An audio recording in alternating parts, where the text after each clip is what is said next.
man in Dalamore mentioned that Kupka's guard had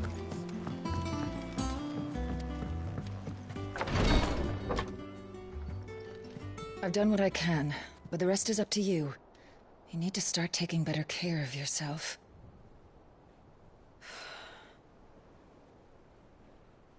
Understood. And thank you.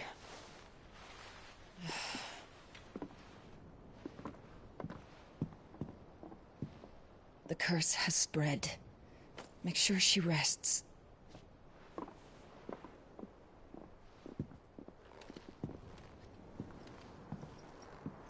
If it hurts, you can tell me, you know. I'll understand. I can bear it.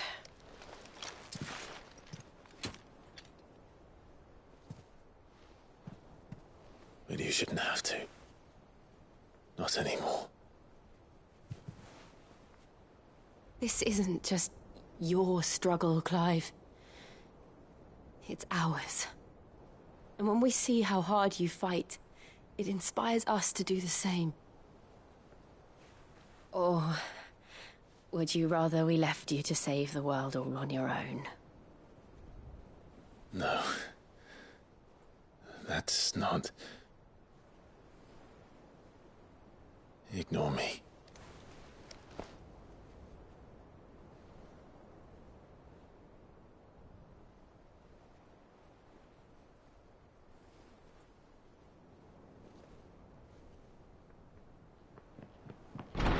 Clive, where are you? In here.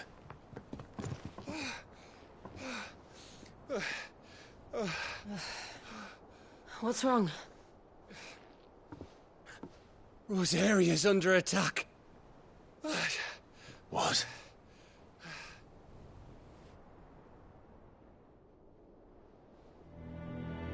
This isn't the Dalmekian army we're talking about. It's the men of the Rock from Drake's Fang. Hugo Kupka's private guard. They're raising hell in Rosalith, trying to batter down the castle gates. Looking for me. Seems that way. Reckon old Hugo has finally worked out who Sid really is. Then this is just another trap. Ah, it's a trap, all right. The daddy of all fucking traps. I'm going to Rosalith. You're not serious. That's exactly what he wants you to do, Clive. Look, I don't know why Kupka harbors such a grudge against Sid. But as long as it's left to fester, our world will never know peace. He has dragged the rest of Storm into this pointless war just to find me. Besides which, I'm not about to stand and watch while my home gets ground into the dirt. Hugo Kupka must die. I've lost enough friends to that man already. I don't want to lose any more. So let's go and kill the bastard. I'm coming too. After all, we're in this together. All right.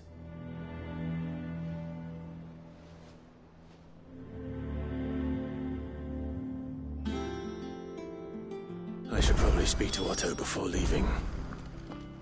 We need to know what we're getting ourselves into.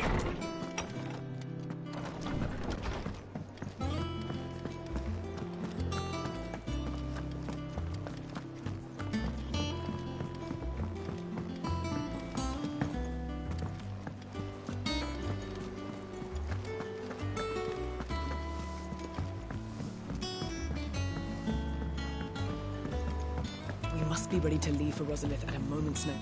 Gov gave you the news then?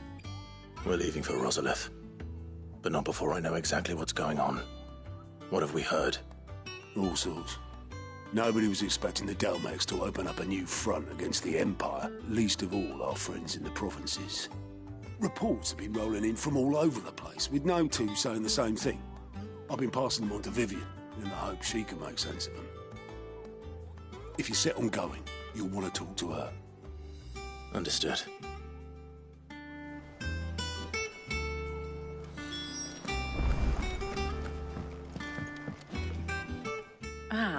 if it isn't my favorite pupil. Let's see now, where did we leave? Well, this is a surprise. My lectures are rarely so well attended. You know what they say? A little knowledge, can't hurt? We're going to Rosalith to deal with Kupka. What's the situation there? Whoa there, Lord Rossfield. I'm sure you're champing at the bit to return to your roost. But to fully understand the present situation, one must first understand how it came to be.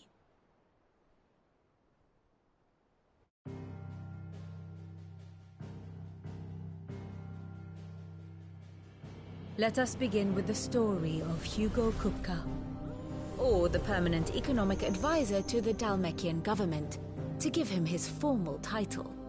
In a republic founded on commerce, there could hardly be a more influential position.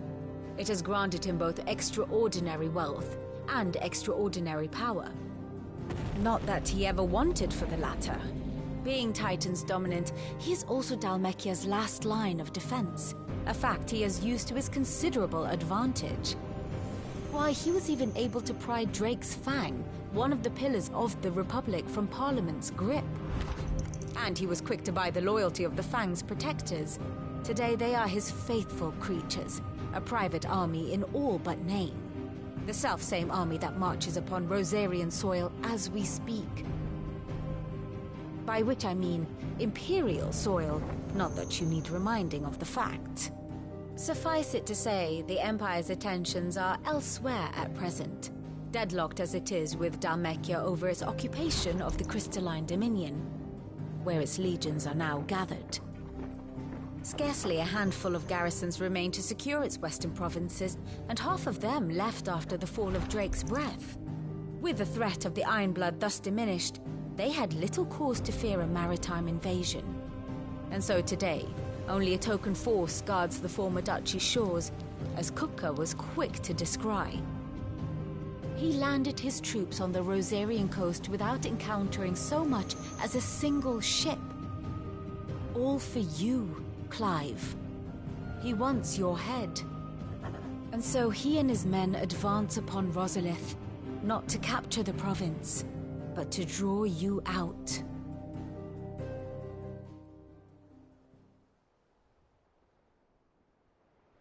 You said Kupka's forces sailed up the coast.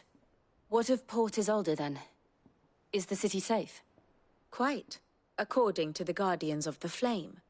The Dhalmekian fleet floated by without incident, but not without remark. When they learned Kupka's forces were making for Rosalith, our friends were quick to begin arranging the exodus of her citizens. And so the stage will soon be set for your heroic homecoming. Alas, it will be a more trying task to enter the capital than it was to leave it. Hugo's men hold Buet Bridge, despite the Imperials' repeated attempts to wrest it back from their grasp.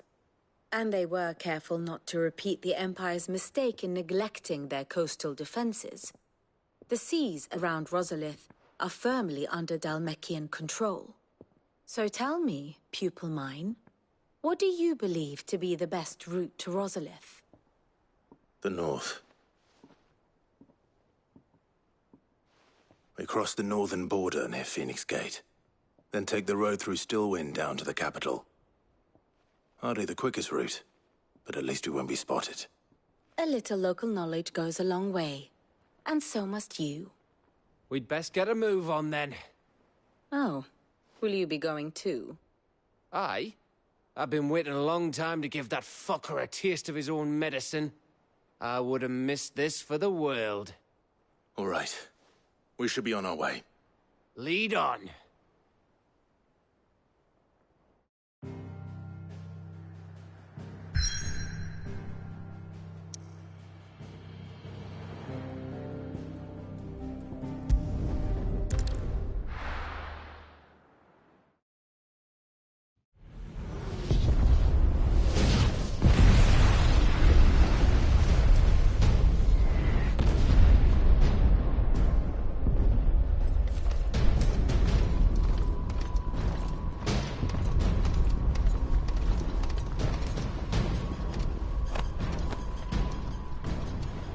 Fortify the castle gates, at once.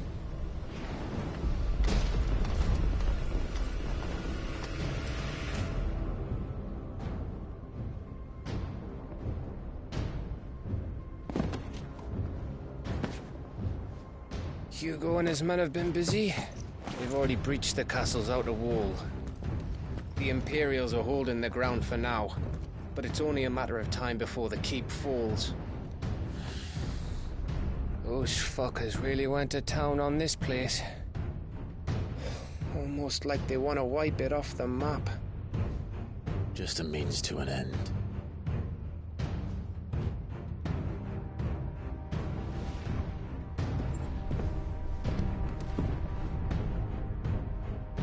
All this for one man? They didn't have to go so far. If you keep your wits about you, I reckon you can make it up to the castle without raising the alarm. I'll sniff out any townsfolk who haven't escaped yet and send them on their way. Be careful. Likewise. Don't do anything I wouldn't do.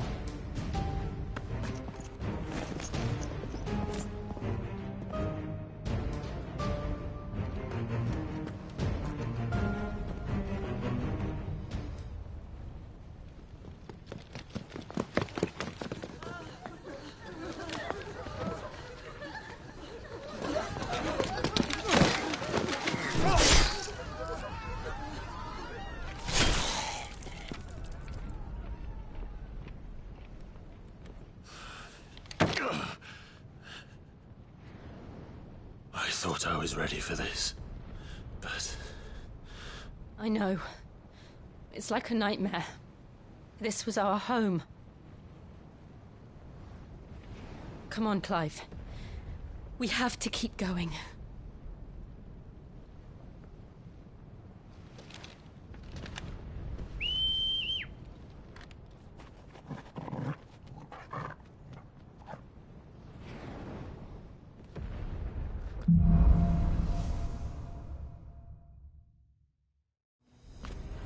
This isn't an invasion. It's a massacre. He'll stop at nothing, Clive. Nothing.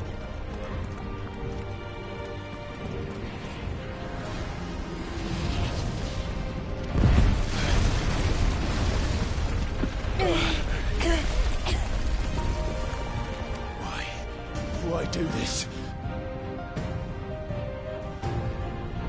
Clive, we can get through here.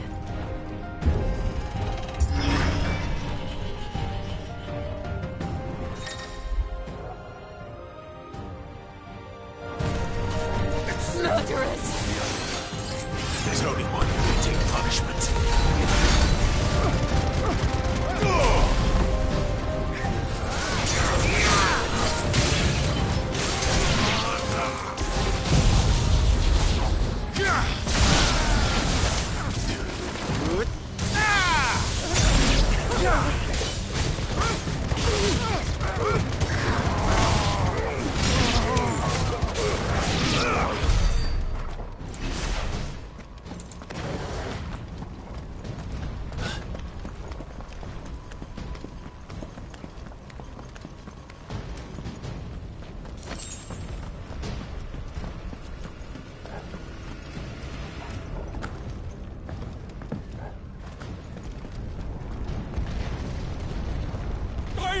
I yield!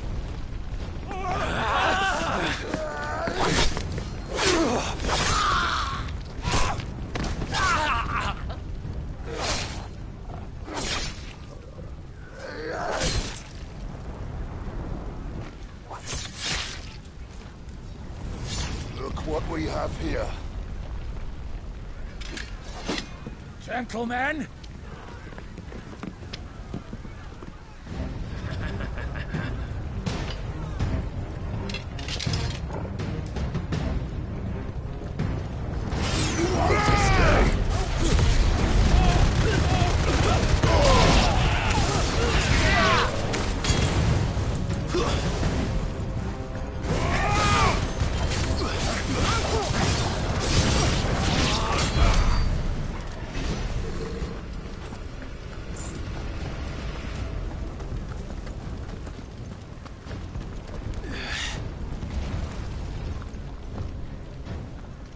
Cut them down!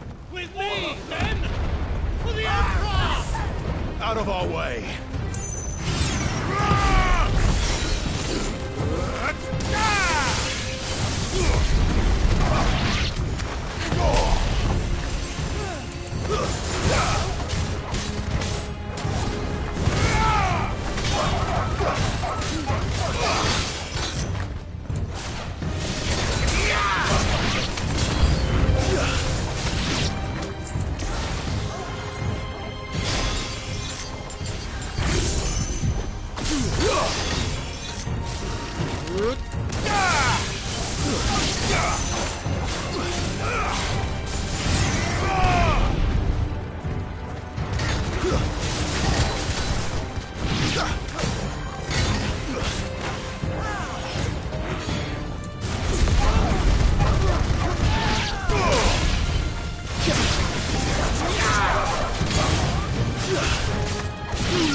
Come on, take him!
Get out of my city, or die!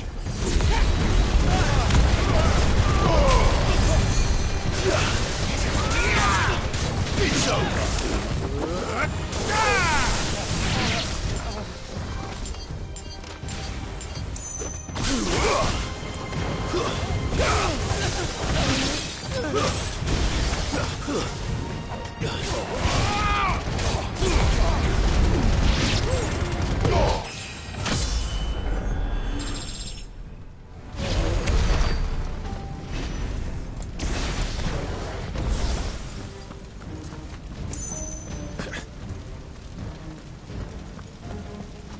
We're nearly at the castle. It ends there.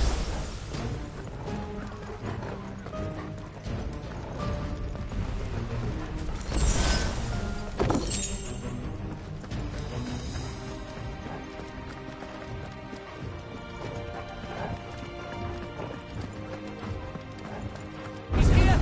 Remember, Get him! we take him alive!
Set her loose!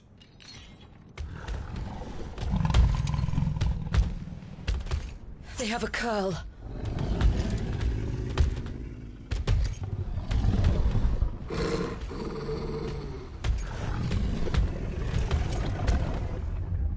Attack!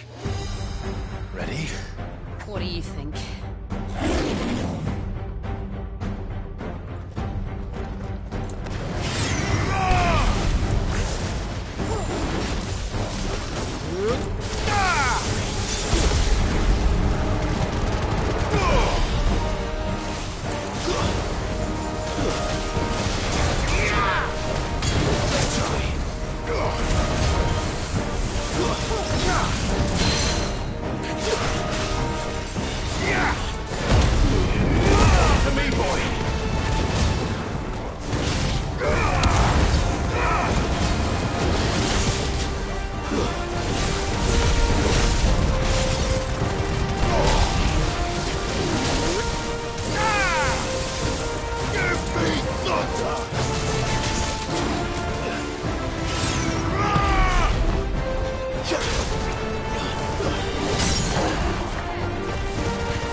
Then let's make this count.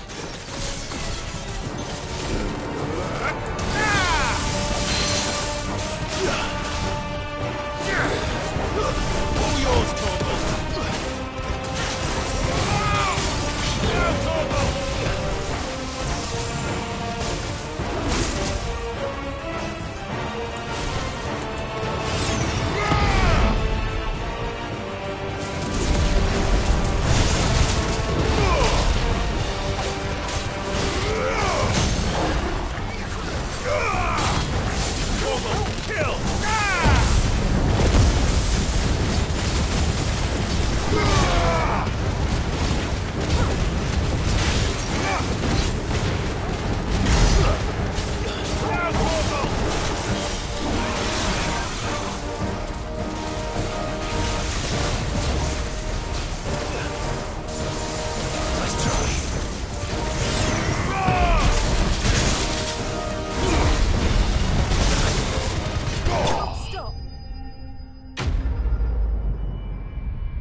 Jill! We meet at last, Sid. Or should I say, Lord Rosfield? I've been looking for you for a very long time. Let her go, Kupka. I'm so glad you accepted my invitation. I went to some trouble with the decorations. Do you like what I've done with the place? Bastard! Such a pity your predecessor couldn't join us. But I am sure you will prove compelling company.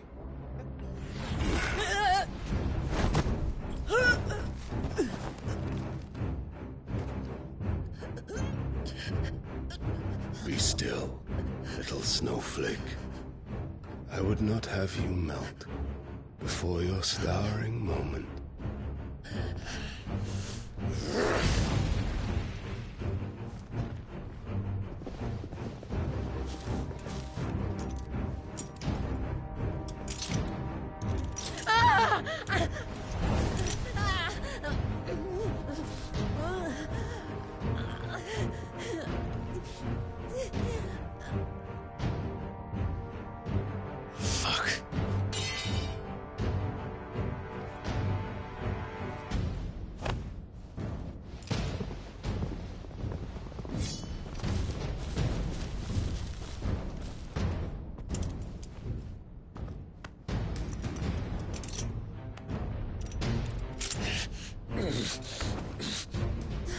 Now, on to the festivities.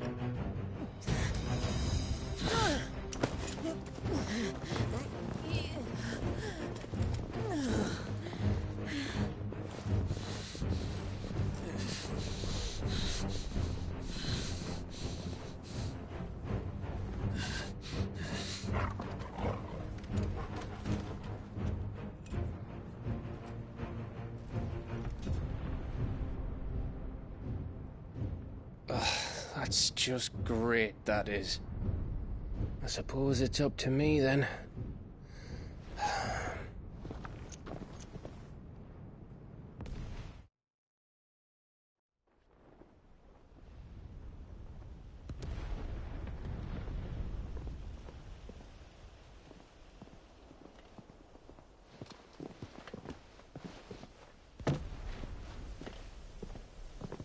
Headsman!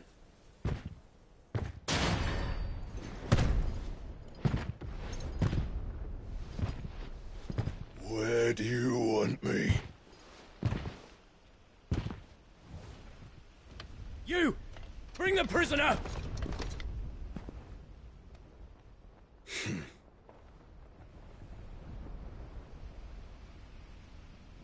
Yes, no more than she deserves for getting into bed with an outlaw. We should get into mine. Lord Kupka commands your presence. You're to bear witness to the girl's execution. Such a waste.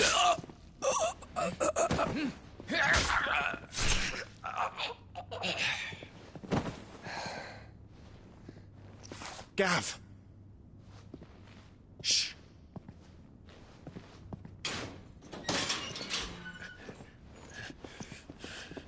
Crystal fetters are a bastard to open, just so you know. Don't worry, I'll have them off before you can blink. Where's Jill? In the courtyard. Shit.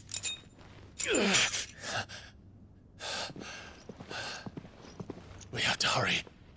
The Imperials have sounded the retreat and cleared out of the castle, but the place is still swarming with Kupka's men. Leave them to me. I'll make my way up top and circle round the back. Quick as you like, eh?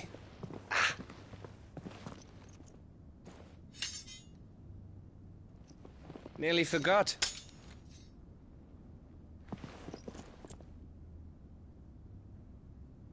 Hold on, Jill. I'm coming.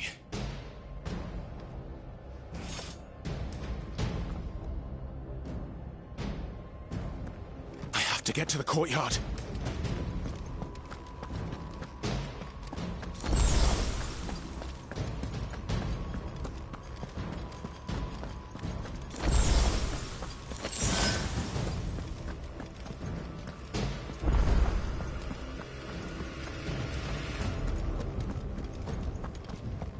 Don't you let her die.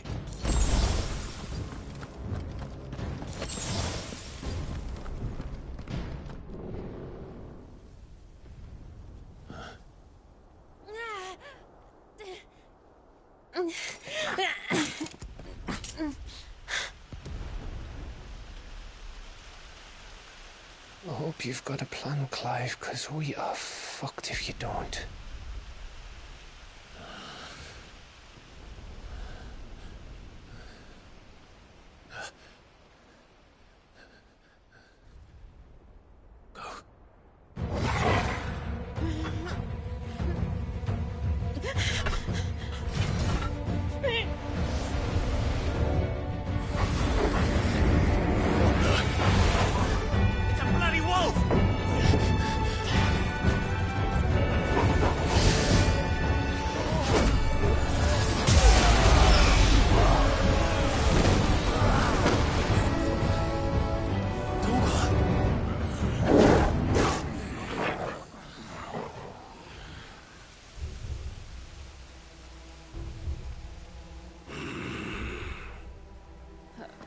Jill, can you stand?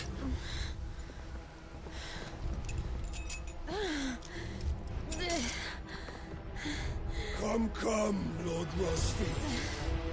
Don't tell me you tire of my entertainment. Enough! Yes, perhaps Perhaps it is time we served the main repast. I trust you are hungry! Need this? Much obliged. Stay close. We're getting out of here. And Toggle, thank you. Take on a Care to explain what the fuck your dog just did? Later, everyone. With me. That includes you, Toggle.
Still breathing, are you? Excellent. Then Lord Kupka's reward shall be ours. I thought Bud was always killing in threes. Let them come.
It's over.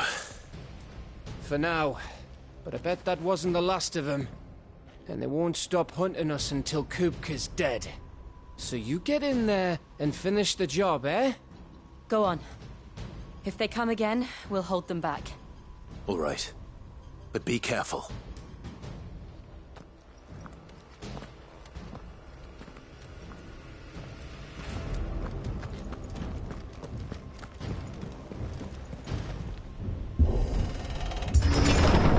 I promise you, Sid. You'll die by my hand. hand.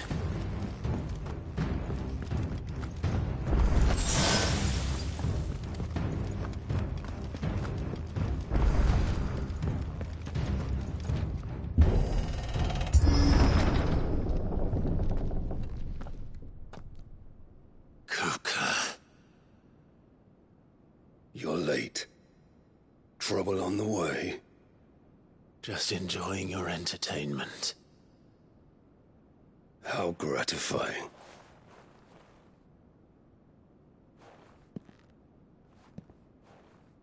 Have you come to defend your father's throne, Lord Rosfield? The Grand Duchy of Rosaria. A realm without a ruler, an army, even a people. A veritable kingdom of dust.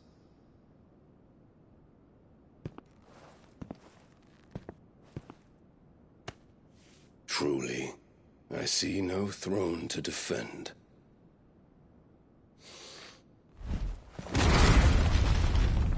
No!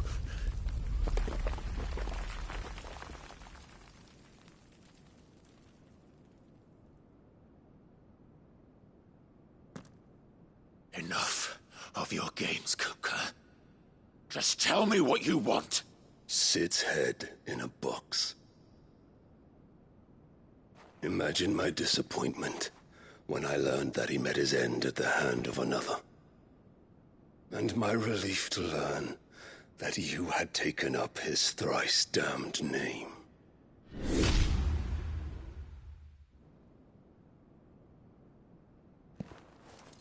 Your master slew Benedicta Harmon and defiled her body.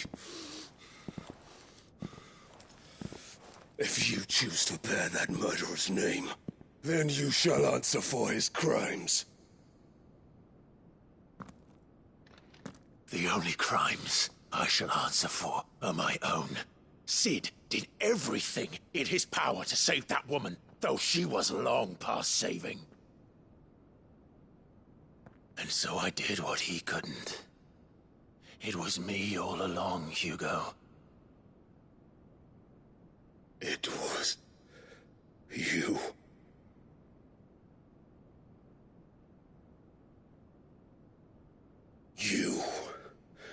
You killed her. I did.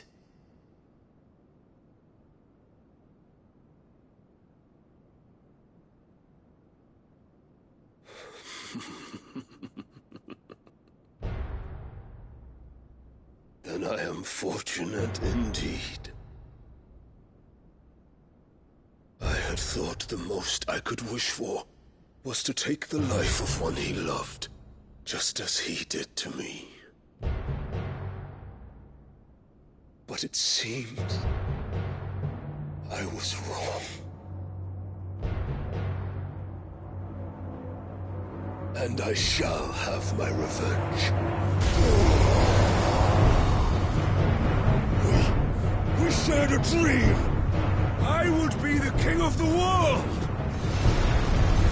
She would be my queen! And together, we would rule like the gods we are! But you crushed that dream, ground it into dust! Hear me, Rosefield! You will pay for what you've done.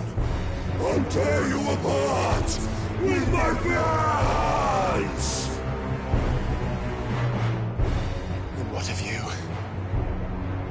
How many people have you killed? How many dreams have you crushed? You're not the only one who's seen their world fall apart around them. You'll get no pity from me, Kupka. No pity. And no mercy. Now die!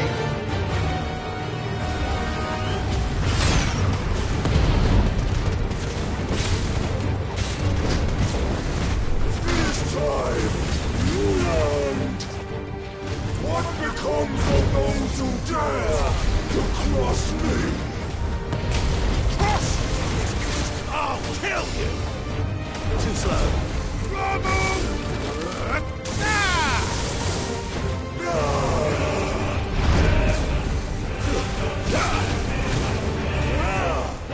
Nice try.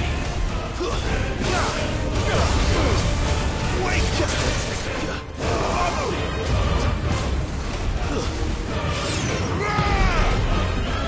For death! Nice try.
My hatred for you is unending, unyielding. Let this palace be your grave! What? Oh, shit.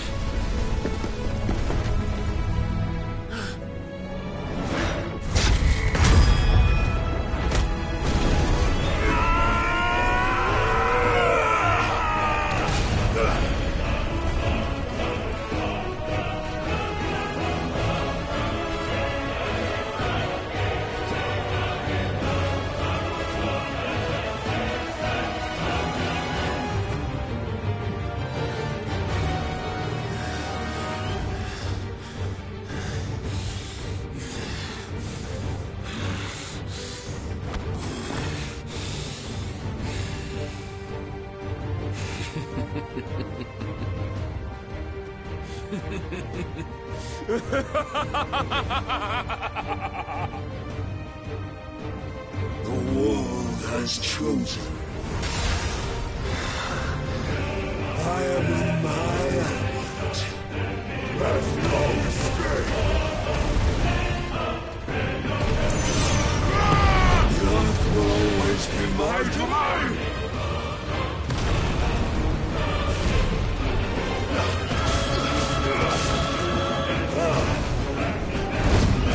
Garuda!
your journey until...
I'll kill you! I'll kill you! I'll kill you!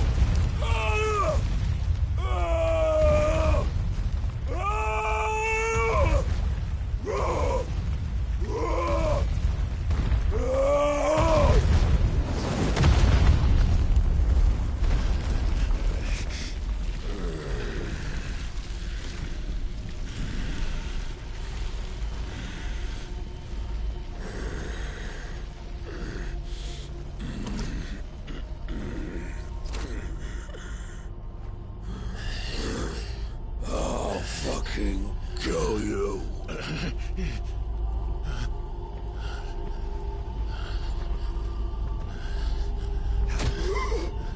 There. You mustn't get yourself worked up. Wait! Another time, Mythos.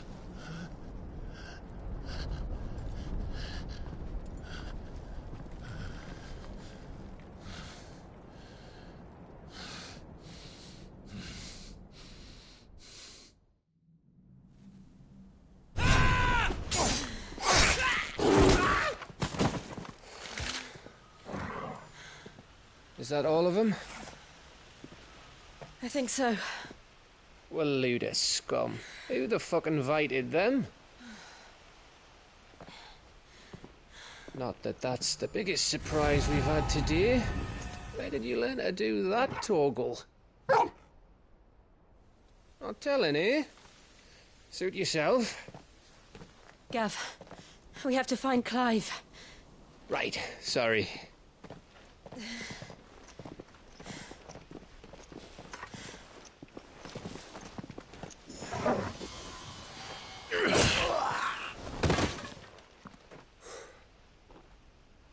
You missed one. We were worried. So was I.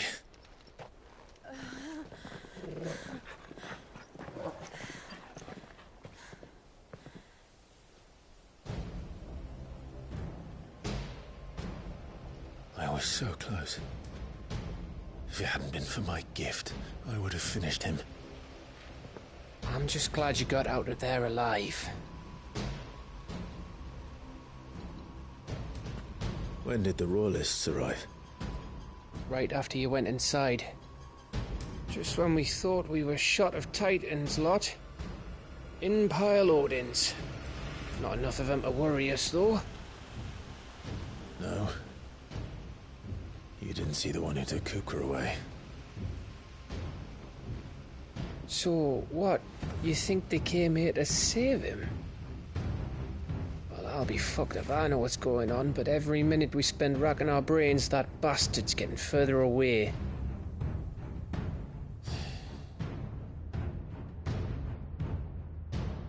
So what do we do?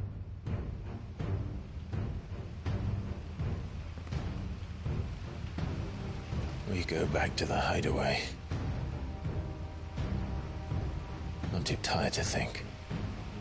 As are you, by the looks of it. And after what Jill's been through. Let's worry about Kupka later, shall we? Aye. All right. It'll give us a chance to solve the riddle of your magic mud, too. Hey, how you feeling? Ready to go home?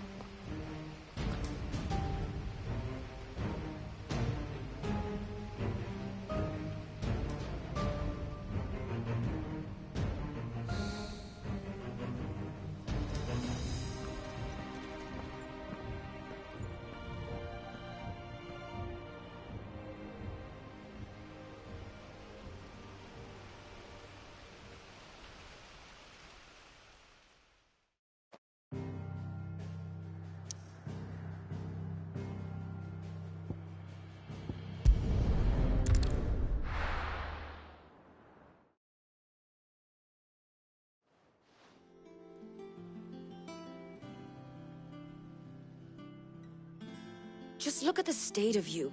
You're more of a wreck than this place. Is this what you call taking better care of yourself? No more excuses, your ladyship. I order you to rest. Fine.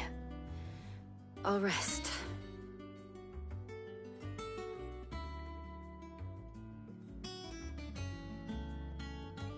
Don't worry, Gav. She's in good hands. But we should have never let her fall into Hugo's. Back when he had some, like. The question is, where is he now?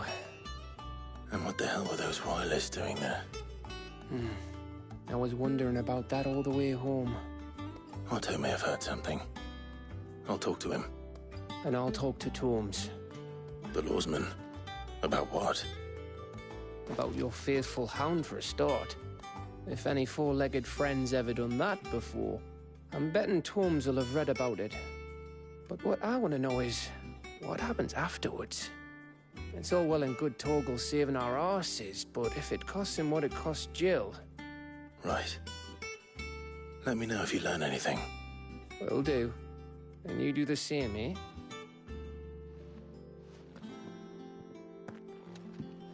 Jill, listen to Taya. I will. Thank you.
like the wind.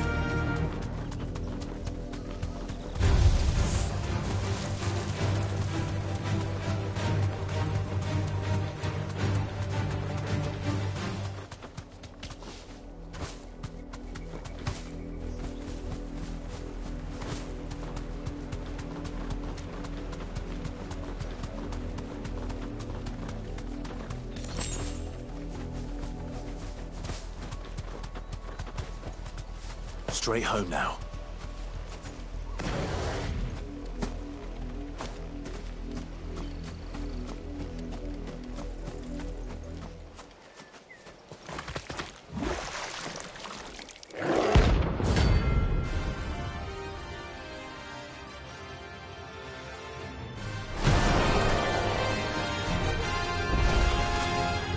Take us unawares, did you?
It's dead now. Whatever it was.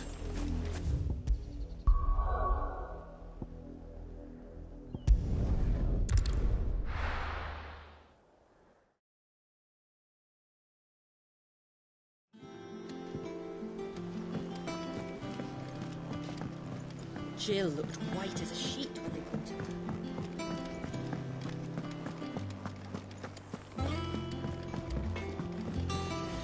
Back, are ya? What's that for you, dear?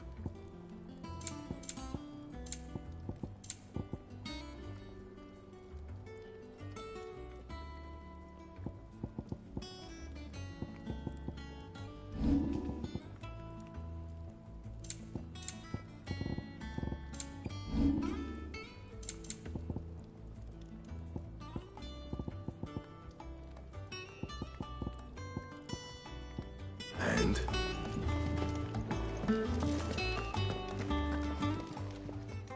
And what can I do for you?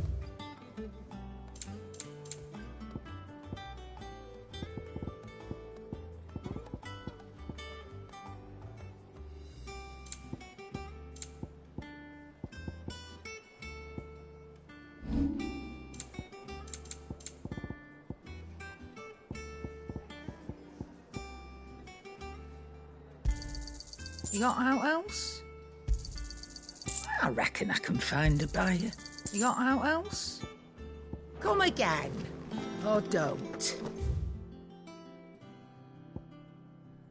Not much bothered either way.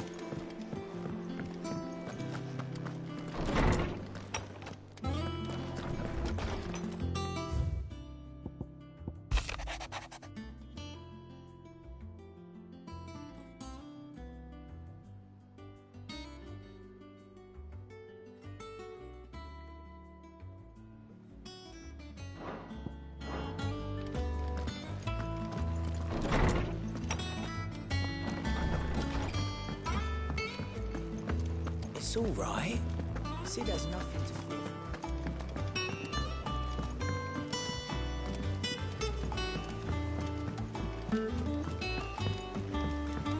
The little uns have been up to their old tricks again.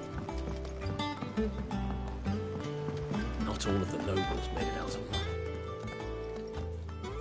Otto, is now a good time? It's not a bad one. How's Jill doing? Oh, she's been better. Ty is making sure she gets the rest she needs. Good. Any word on Kupka's movements? Vivian's doing what she can to try and track him, but she's feeding on scraps. We've sent ours out to the Cursebreakers and our other friends in the West, asking them to keep their eyes peeled for anything unusual. No leads yet, but it's only a matter of time. All right. Let me know when you find something. There he is. All right, Clive. Still busy saving the world. Mid. When did you get back? Just now. What about your studies? Adjourned. Since Hugo Kupka invaded Rosaria. All the canvassers in uproar about it. He's gone mad. He's turned rogue. It'll be us next. You try concentrating with all of that. All right. You win. How long will you be staying this time? Dunno. A while, most likely. Any road, while I'm here, I was hoping you could do us a favour. Mid. You can't just expect me to... Please, oblige her.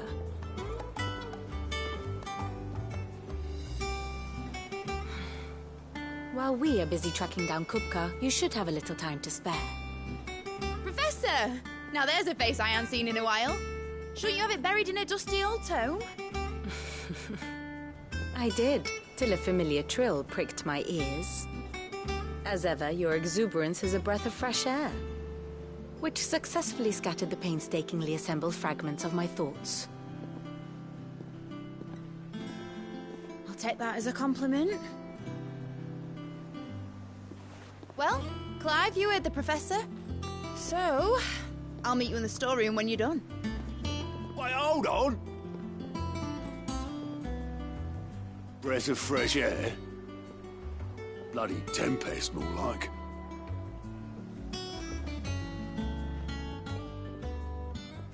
Oi, Otto, you got my gill?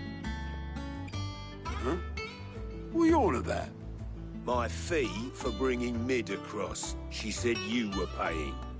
That little...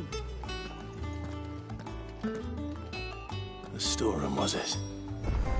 I wonder what Mid's plotting.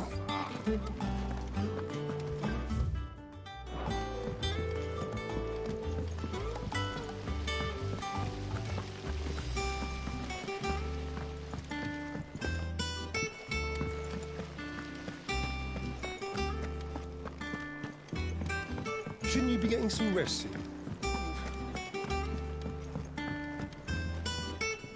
You took your time. I'm a busy man, Mid. I'll get to the point then. I want to turn the room down there into a workshop like the one I had at Dad's place. Mid, you've only just come back. And I've been thinking about it for a while. Dad said I had a knack for engineering. Told me everything he knew about it. Then sent me off to Canva to learn everything he didn't. That was his dream for me. That one day I'd put my studies to use for the good of the cause.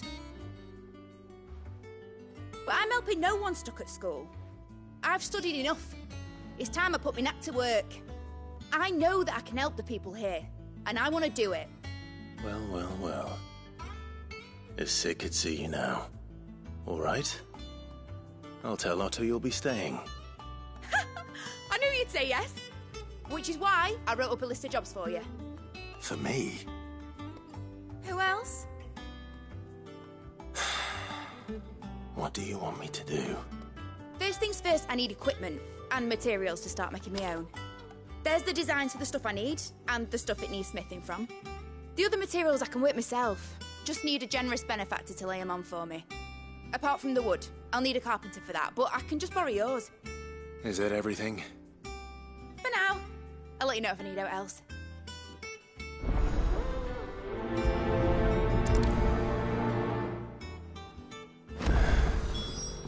Where to start? Reels and tools. That means Karen and Blackthorn. Off Kupka's head this time. You were born in Rosalia, weren't you?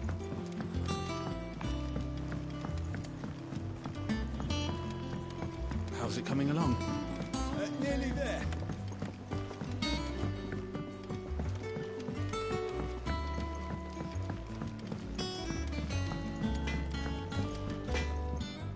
Blackthorn, you busy? What does it look like? I have a commission for you. From Mid. She requires certain tools.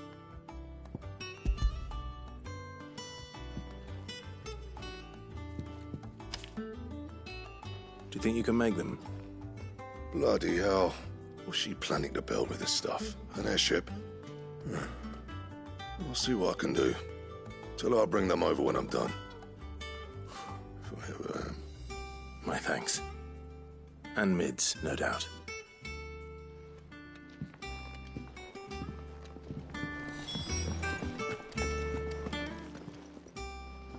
Was wondering where you'd got to. Mid's back from Canva. Have you seen her? Just now. She's planning to set up a workshop in the stores and ask me to buy her some materials. Here's the list.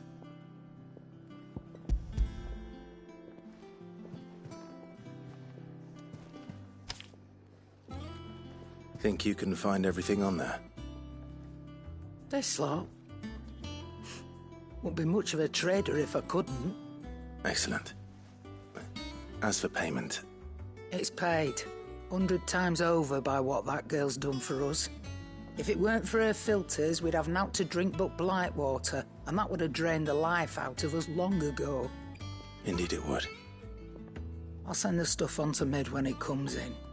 Thank you, Karen. That just leaves the carpenter. Let's see if Bardolph's available.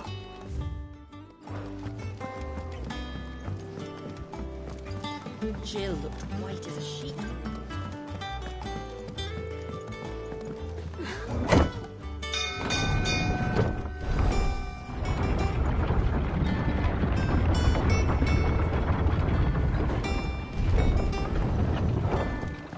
Do with a good oiling. Should be enough. about do, Master Sid? Bardolph. Mid's looking to build a workshop in the storeroom, and she needs the aid of a skilled carpenter. So naturally I thought of you. Well, I'd love to help the young miss however I can. But I'm afraid I got my hands full just keeping this place afloat. There's holes need patching, and if I don't patch them, we'll all of us sink into the mere. I'd gladly spare Mid all the time I have, but the sad truth is, I ain't got none. I see. It don't have to be me, though, does it? What about that other fella? You know, the one over at Martha's Rest. Bernard, was it? That's right. And he is a friend of the cause. I'll ask Martha if she can spare him. Thank you, Bardolph. Least I could do.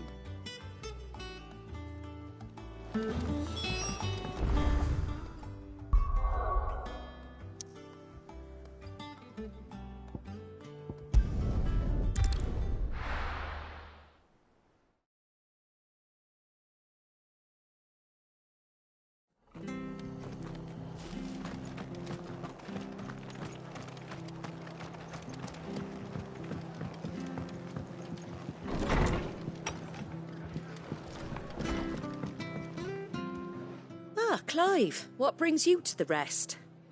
Our home finds itself in need of an extra carpenter. I wondered if I might be able to borrow Bernard for a short while. I don't mind if he don't. We're all friends here, aren't we? Thank you, Martha. Do you know where I might find him? He went up to Cressida on business. No idea what, mind.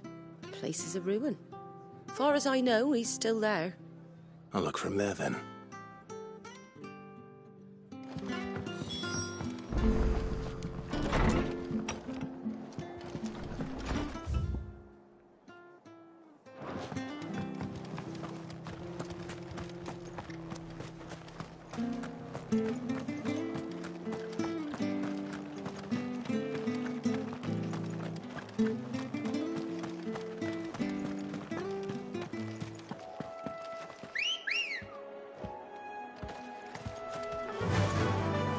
Run like the wind.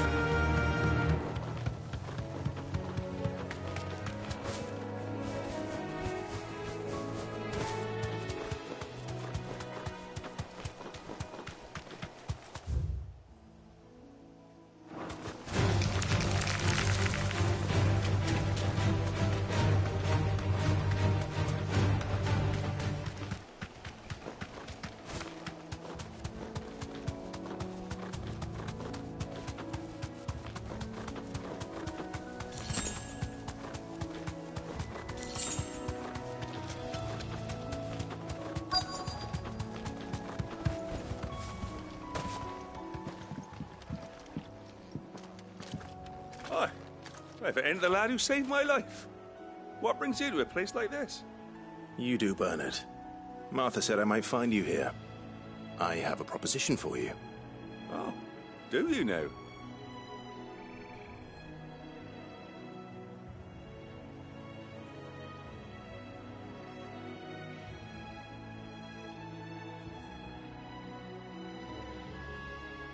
Building a workshop, you say?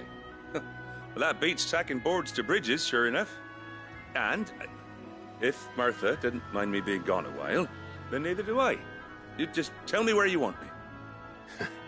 That's the spirit. I couldn't ask a favor, though, could I? Before we go? Of course.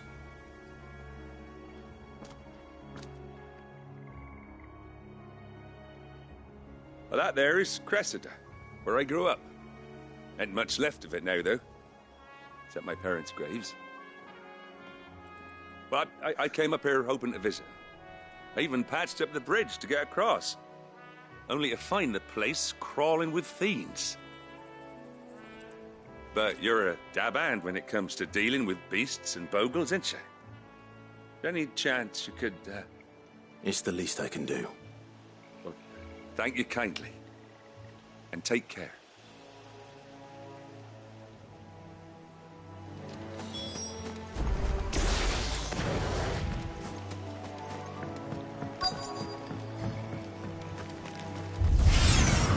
This shouldn't take long.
That should do it. You made short work of that lot. Thank you, son. Now my folks can rest in peace once more. How long is it since the village was abandoned? Oh, people started packing their things after the duchy fell. Between the Blight and the Imperials, you just couldn't make ends meet. Must be nigh on a decade since the last wagon left. Oh, it may as well have been a century, looking at the place. This isn't the Cressida I remember. I'm sorry. Ah, don't be. Can't live in the past, no matter how nice it might have been. Soon as I'm done saying a prayer for those that raised me, it's on to your hideaway. I'll meet you there.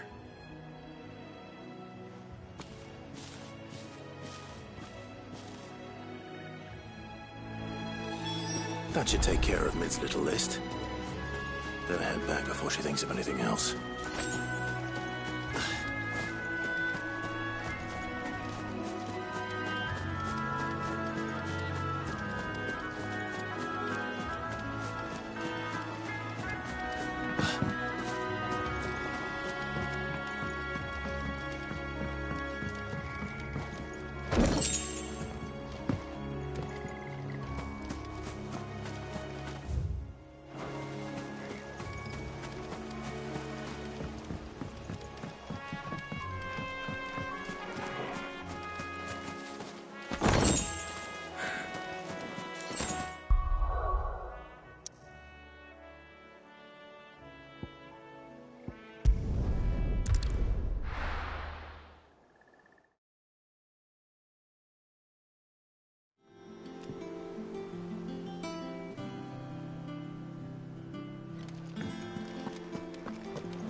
The little ones have been up to their old tricks again.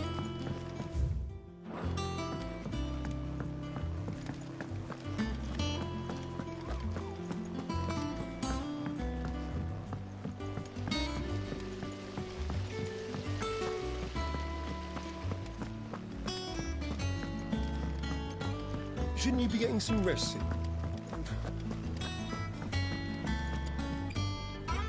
All right, Clive. You've all done then? I am. I've placed your various orders, and a carpenter by the name of Bernard is on his way from Martha's Rest. That's brilliant. Thanks, Clive. Is there anything else you need? Nope. Blackthorn and Lady Karen have already sent over everything I asked for, and I've got all my plans drawn up. So as soon as Bernard gets here, we can get to work. I can't wait.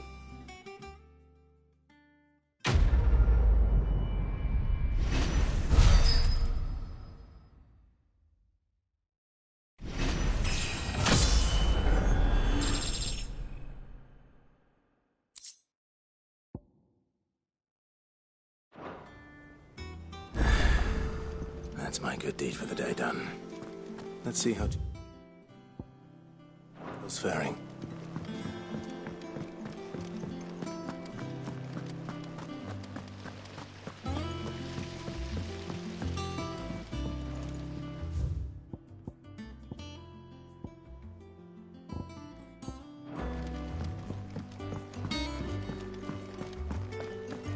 Yeah. What's everyone whispering about?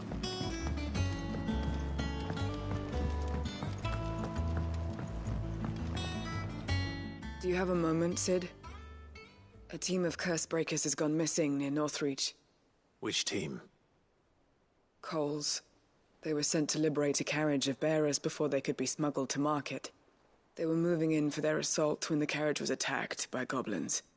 A curse breaker managed to release a Stolas amid the confusion, but... this was days ago.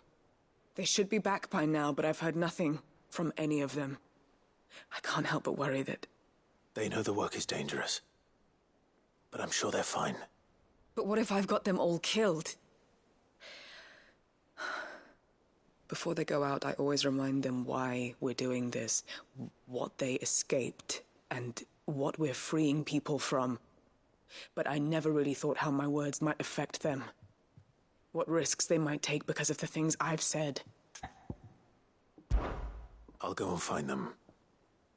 We'll both rest easier knowing they're safe. Thank you, Sid. And I'm sorry to trouble you with this. The plan was to intercept the slaver somewhere in the Dragon's Eyrie. I can't tell you much more than that, I'm afraid.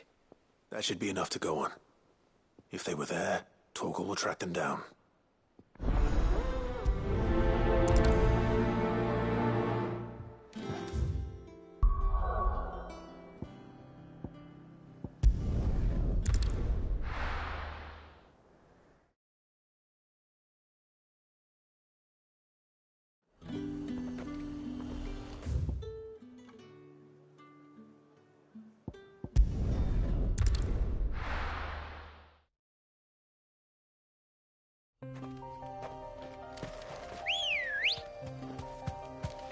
Good girl.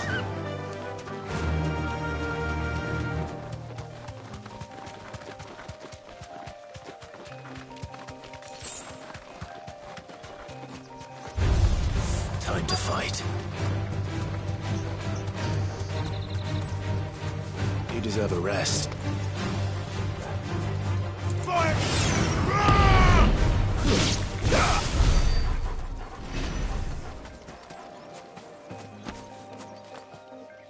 Cole, I'm glad you're in one piece. Just about. Sid, if you don't mind me asking, what are you doing here? Doris sent me to find you. She hasn't heard anything since the attack. She's been worried about you. I sent a runner to the Dame in Northreach. The hideaway should have learned of our survival yesterday. Well, I'm here now. And it looks like you freed the bearers. Only some. The rest locked themselves in the slaver's carriage rather than fleeing when they had the chance. I want to help them, Sid. But we're barely in any state to protect those few we did save. You made the right decision. Now where's the carriage?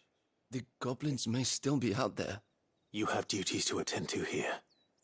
See to the injured. I'll handle the rest. All right. Just follow the path to the south. You'll come across the carriage soon enough. And please, hurry. If the beastmen get to those bearers, the poor souls will be eaten alive. I won't let that happen. Thank you. And Sid, it's good to see you. Don't thank me just yet.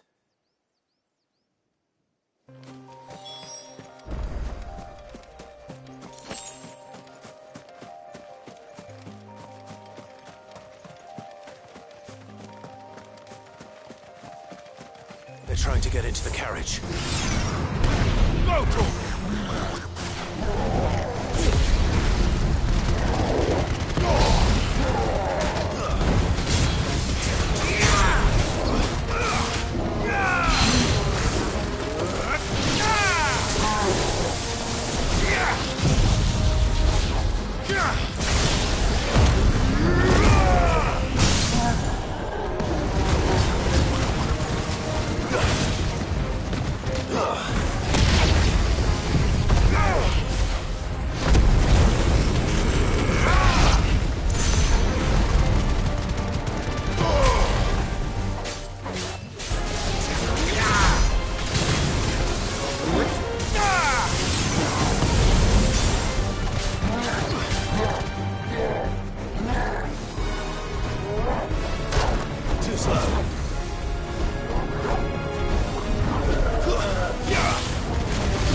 It's over.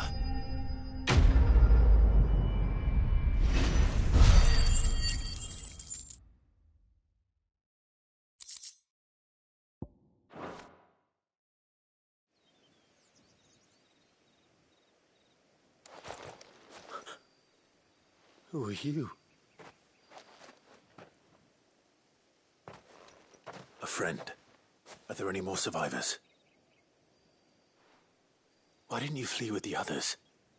If the goblins had made it through that door, you wouldn't have stood a chance. Why should we run? One miserable death's no worse than another. Perhaps.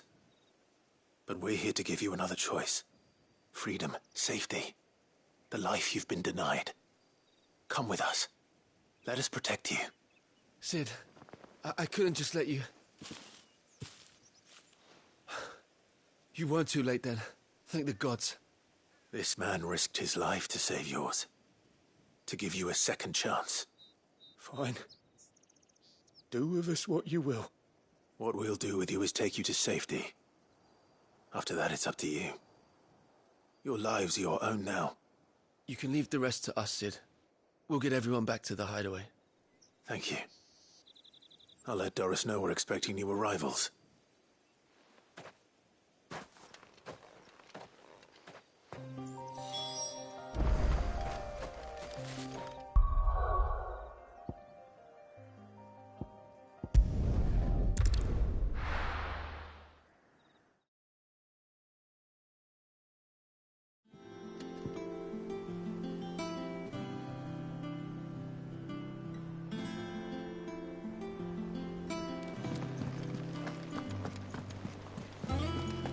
The little ones have been up to their old tricks again.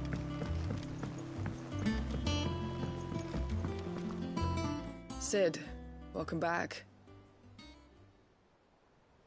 A Stolas from the Dame arrived not long after you left.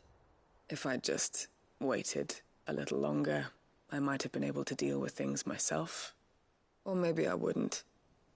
I keep making the wrong decisions. Cole and the others got home safely. You made exactly the right decision. No, I was lucky. I've been tracking that slaver for months, and then I sent Cole and you after them woefully unprepared. What kind of leader sends people into danger without considering all the risks? I should have urged greater caution, told Cole to be wary, to pull back at the first sign of trouble. We swore the same oath as you, Doris. It's good to see you safe and well, Cole. I'm sorry. With all due respect, we Cursebreakers don't risk our lives because you commanded of us. We risk them because we believe in our cause. No one with doubts ever joins our ranks. The agony of removing the brand more than sees to that. We all know how much bravery that takes. Cole, I never doubted your courage. Only my ability to see it put to good use. Thank you for your faith in me. I'm not sure I deserve it.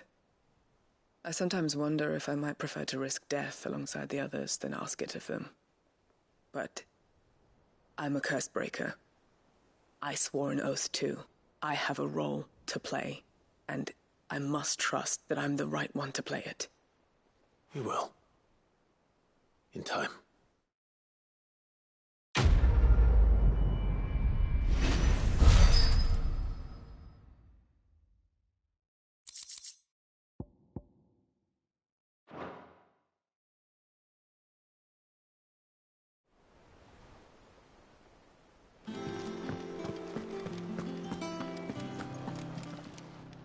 Welcome to the Patron's Whisper. Is everything we've received and everything promised all done?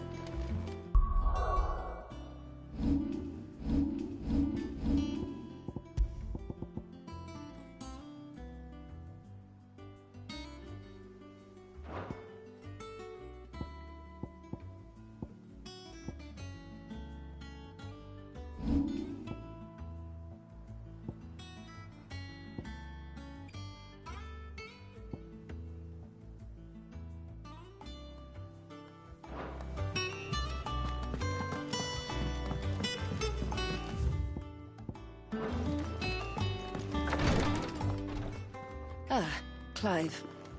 Talia. How's Jill? Recovering, but she still needs her rest. Of course. Take good care of her, won't you? I'll do my best. Oh, Gav was looking for you. He said he had something to show you in the shelves. The shelves? Oh, that's right. He went to ask Hippocrates about Torgor. He must have found something. You have the look of a man with the twins upon his shoulders, Rodrigue. Talia has tasked me with removing a Cursebreaker's brand. But it's my first time, and I don't think I can do it. I'm afraid of what happens if I fail. You survived, I know, but there as many die as recover. Is it really worth the risk? You don't need me to answer that. You know full well what we're fighting for. I hope as much as you that one day bearers can walk among others as equals. But until that day, a brand is a burden, and we must lift that burden in order to go undetected. The operation may be dangerous, but it's also essential, and we undergo it willingly. I know. I still wish there was some other way. But griping about my lot helps no one, I suppose. Don't worry. I'll do what must be done. I know you will. Unfortunately, the first thing that needs doing is the preparation of a draft to dull the pain. Something I can't do with the infirmary's ammonia supply so low. What few leaves we have would barely be enough for removing a splinter, let alone a brand. Just tell me what you need. You'll go? Oh, thank you. No one knows Herblord like Talia, and she swears by ammonia for easing pain. It's simple enough to find, if you know where to look. And fortunately for you, I do. Along the river near the village of Amber over in Rosaria. Just search for the bright blue blossoms.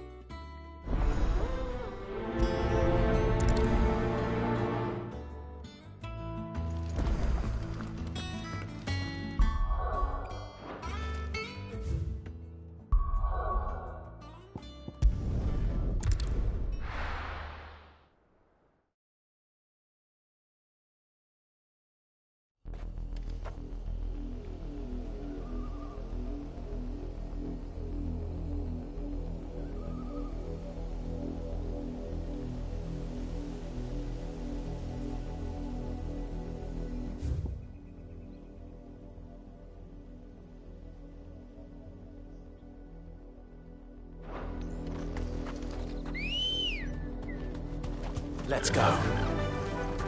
Faster!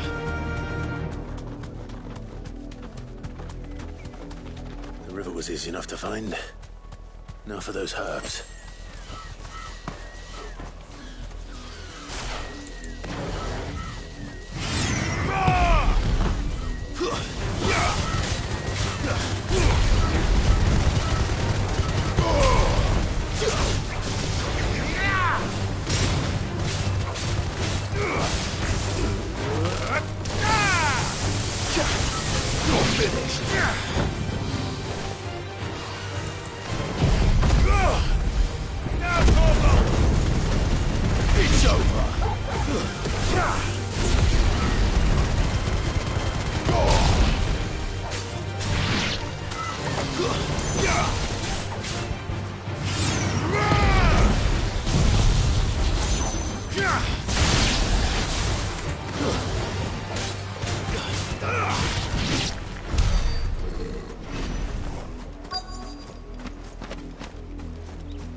This is the only plant around here with blue flowers. I hope it's the right one.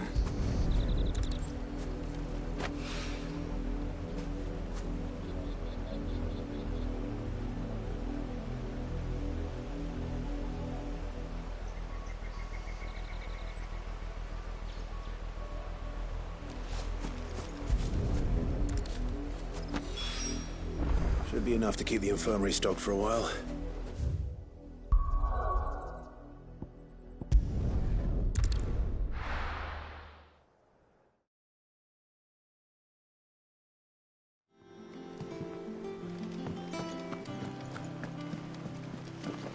The little uns have been up to their old tricks again.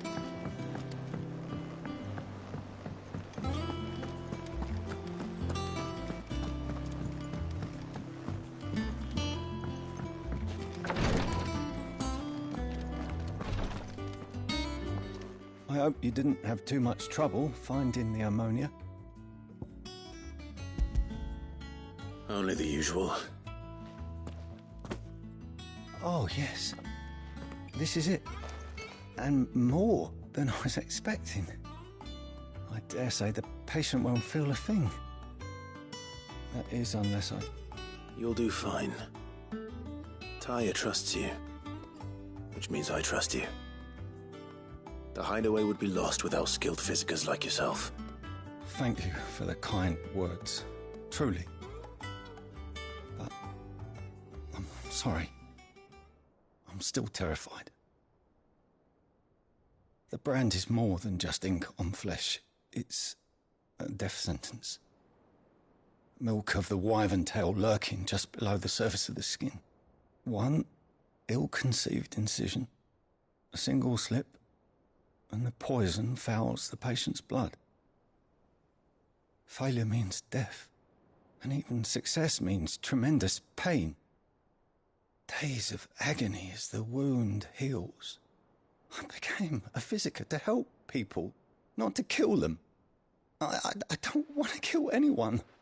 Curse breakers lead hard lives. And the operation is only the beginning. They toil in the shadows, risking life and limb, knowing their efforts will win them neither glory nor acclaim. And yet we never won for volunteers. Why do you think that is? Conviction? They're willing to die? They're willing to fight. To give their lives to create a world where people like us can be more than mere possessions. I know your work isn't easy. But neither is going under the knife. Be a shoulder for your patients to lean on. Stay strong for them. You sound like Taya. Do you know what she once told me? It's natural for a patient to feel like they're suffering in solitude. And it's a physiker's duty to see that they don't. Thank you for helping me remember that. I won't falter. Not again.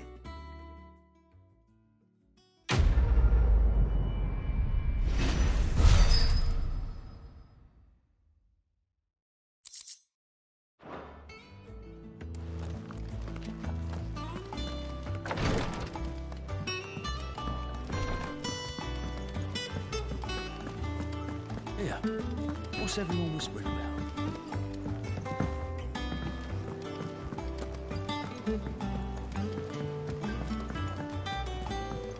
Jill looked white as a sheet when they brought her.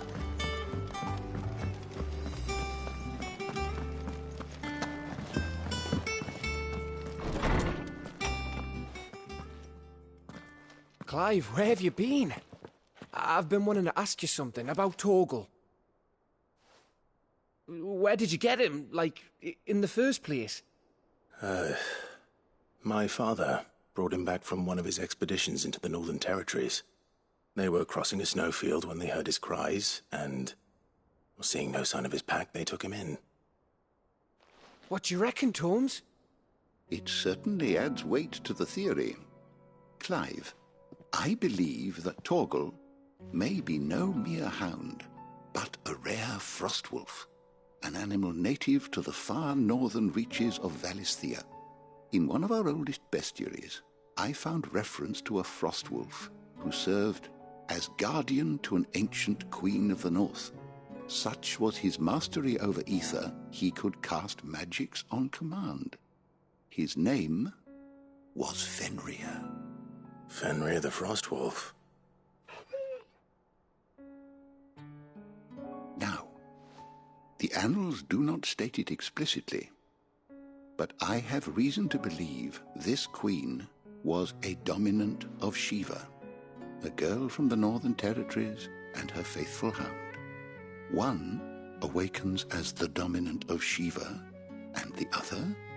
You're saying that Jill granted Torgal his powers? What? Just like Fenrir. People called him my hound, but Torgal and Jill were inseparable. He grew up as a faithful companion to the dominant of Shiva, and years later, his powers awakened, just when his master needed him the most. You're right. If it weren't for Torgal blasting those bastards to Kingdom Come, Jill would have been for it. Quite. Though Torgal's power is his own, his latent birthright as a Frostwolf, it had only to be unlocked. Oh, get you, Torgal! You're an even finer hound than we thought. And regarding your original concern, you need not fear for Torgal's health. Why, the beast has the appetite of a behemoth. Just this very morn, I found him with his nose buried in my nuts.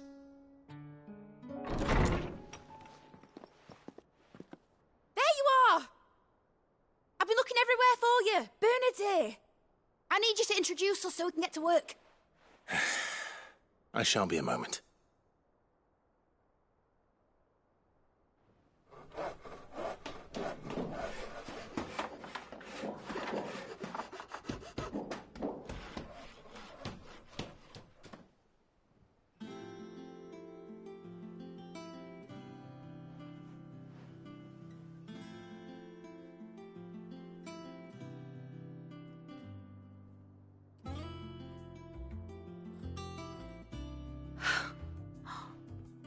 Isn't it brilliant? It is. Well, I couldn't have done it without you. You and everyone else. But I promise I'll pay you back. I'm gonna work my fingers to the bone for you lot. Starting right now. Just you wait. I'll make wonders like this world's never seen. Then I look forward to seeing them.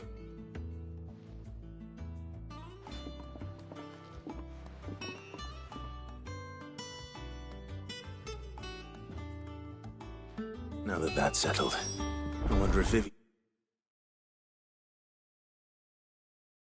made any progress tracking down Kupka. I wish Miss Midador would let us help her.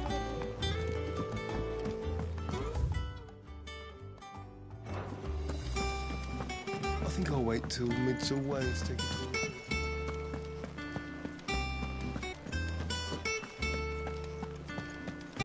Largely in circles. We have myriad sightings of strange soldiers at Rosaria. Well, keep at it. If anyone can piece this puzzle together, it's you. And I...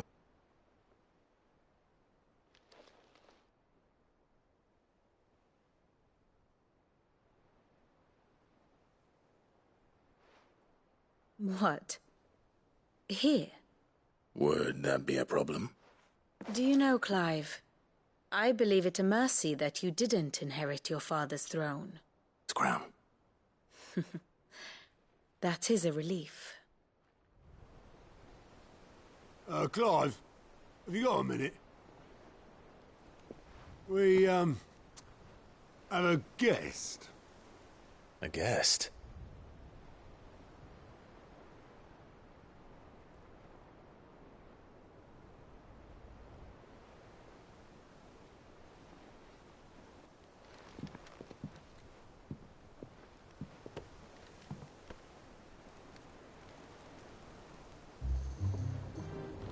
For your trouble. It was a pleasure, in hindsight. Uncle Byron? Clive, my boy! Tap a cask and stoke the ovens for your favourite uncle is here!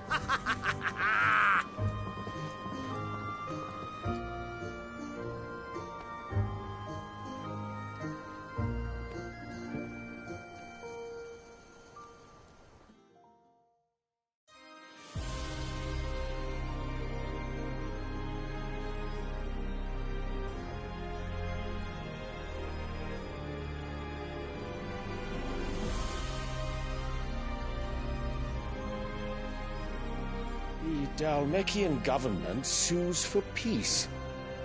How shall we respond? If they're willing to accept their fault in the matter, I see no reason to refuse them. Still, we must insist on substantial reparations. Twinside stores are not as bottomless as reported. Aye, and we have many more mouths to feed.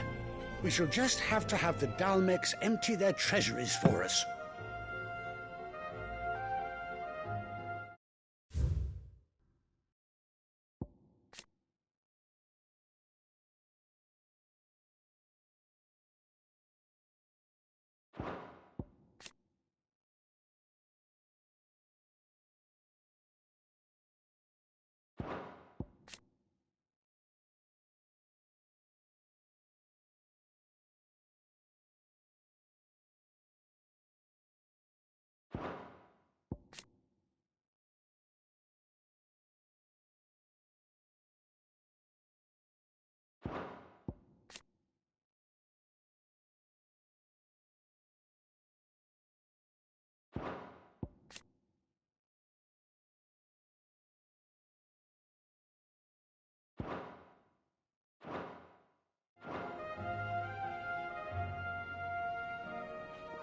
Of course, none of this would have been possible without your timely intervention, Prince Olivier.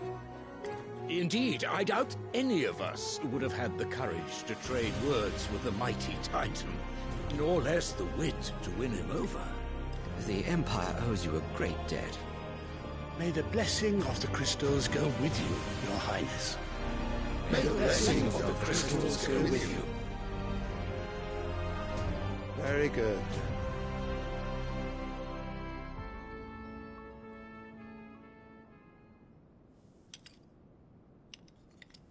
Now, let us come to the question of precisely when the Dhalmekians will withdraw their troops. Dion's fire could rid us of them in mere moments. The men of the Fist will not withdraw until a peace treaty is concluded. So let us keep the negotiations open, give them time to gather what gold and trinkets they can, and once they deliver that which we demand, what worth is a piece of parchment? Your Radiance, were Prince Dion to take the field, the enemy would surely send their own dominant to meet him. And while His Highness would of course prevail, there would be heavy losses on both. You need not fear Hugo Kupka. He is engaged on the Western Front. Even were the Dhalmekians to send for him, he would not arrive in time. As much as I would enjoy witnessing a clash between Bahamut and Titan, it is not to be. And what of your subjects, Your Radiance?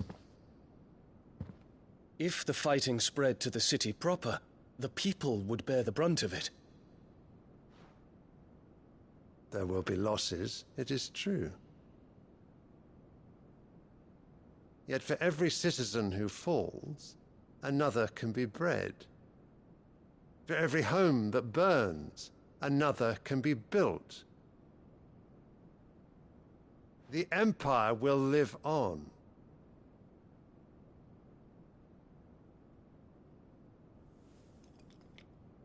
Dion? Yes, sire.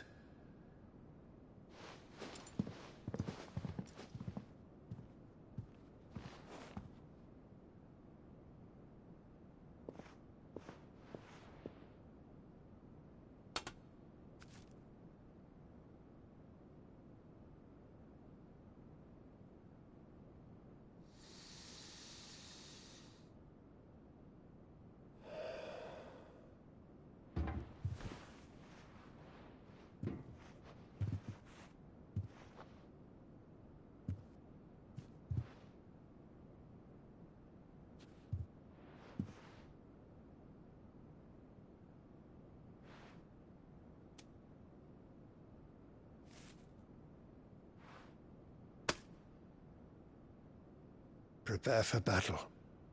But sire... Do not make me repeat myself. Return to your camp and await my orders.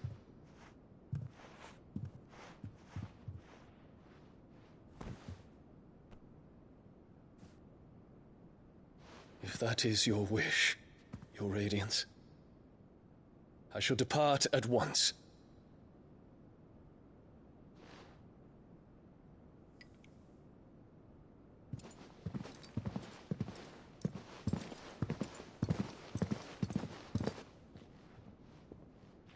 May Gregor forgive you.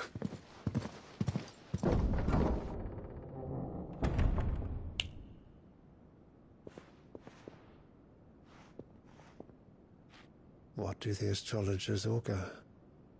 The stars are in agreement, Your Radiance. The shadow of treachery hangs over Prince Dion.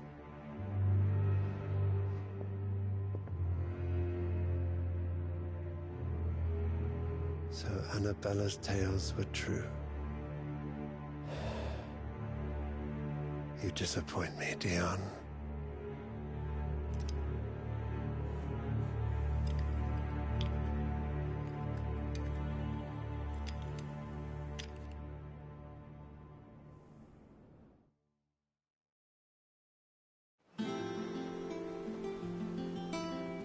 What on earth is Uncle Byron doing? Only one way to find out. The little uns have been up to their... There's just one thing after another around here.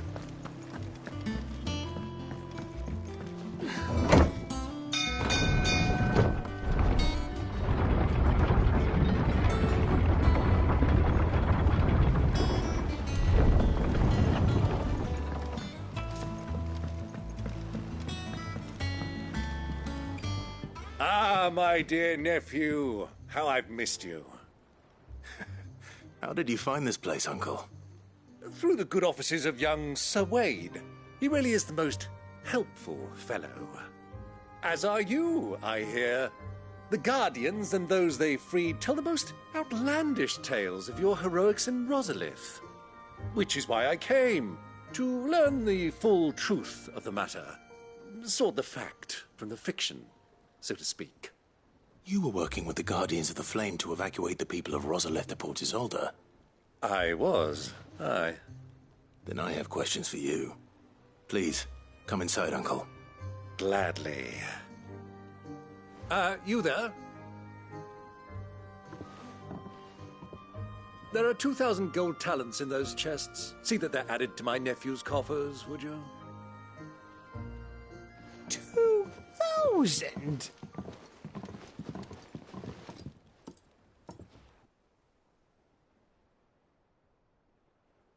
And I'm afraid that is all I know. A fleet sailing south past Port Isolde. Most intriguing. Forgive me for not being able to tell you more. I hadn't the faintest idea Kupka withdrew wounded from Rosalith. Still less that my own nephew dealt the decisive blow. What do you think, Vivian? I think, with this news of the Dhalmekian fleet and recent reports of the Royalists' movements, that the final piece of the puzzle has fallen into place. Come here and I'll show you.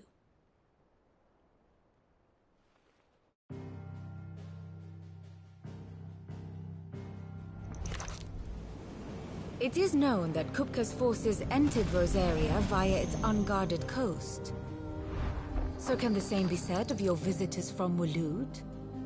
Certainly her Royal Navy is famed for the efficiency with which it bears her knights from one battlefield to the next. And in the Einherjar, or Black Galleon, she boasts a vessel nigh as swift, and every bit as feared as the kingdom's legendary cavalry. A fitting flagship for a land apart, her naval presence being crucial to her ambitions beyond Ash. Yes, it seems safe to assume that the Royalists did indeed enter Rosaria from the sea. So then, had you a vested interest in Titan's survival, whither would you take him? Why, home to Drake's Fang, a place rich enough in ether to conjure the magics needed to mend his hurts. But would that not entail an arduous voyage around the southern cape?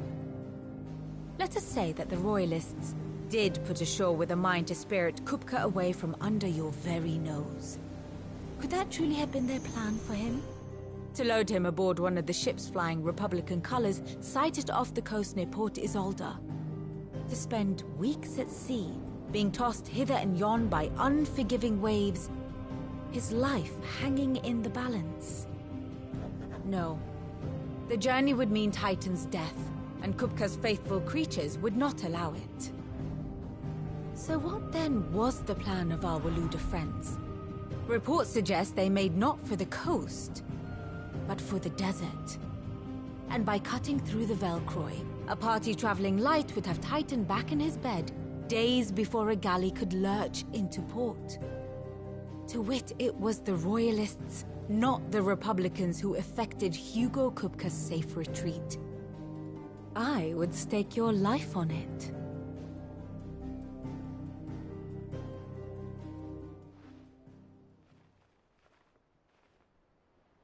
So it was the Waludas who spirited the wretch away. Now I think about it, there was something a little strange about the ships I saw. The men seemed almost crestfallen, as if in mourning, as if they believed, or were made to believe, that their master was dead. You have a keen mind, Lord Rosfield. And you have your answer. To find Kupka, you have merely to follow the Royalist trail across the Velcroy. It may well have gone cold by now, but as they say in the Republic, all roads lead to Drake's Fang. Allow me to accompany you part of the way. As luck would have it, I had intended to journey Canberward on business after visiting you here. The Fang would be but a short detour. I'd be glad of the company. Give me a moment to make ready. I need to tell my friends what we've learned, and where we're going. Very well, but be quick about it, my boy. Time waits for no man.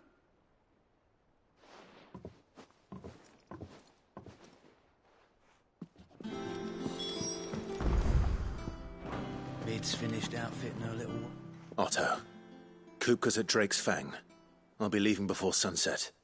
You're not going in there alone, are you? Don't worry. I'm not going there to destroy the Mother Crystal. All I'm after is Kupka's head. I won't risk any more than I have to. I promise.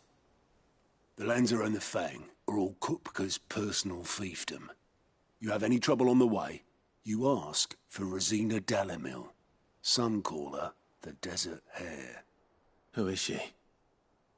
An old associate of Sid's. And only Sid's. All I know is the name, and that they used to meet at the Dalimil Inn. We've heard nothing from her since he died. But I'm thinking maybe the new Sid might be able to bring her back into the fold. Thanks. I'll keep that in mind. So, what about your uncle? I mean, he's welcome to stay, but... Don't look so worried. He'll be coming with me. Thank fuck for that. Gav, Otto, I'm leaving you two in charge. You can count on us.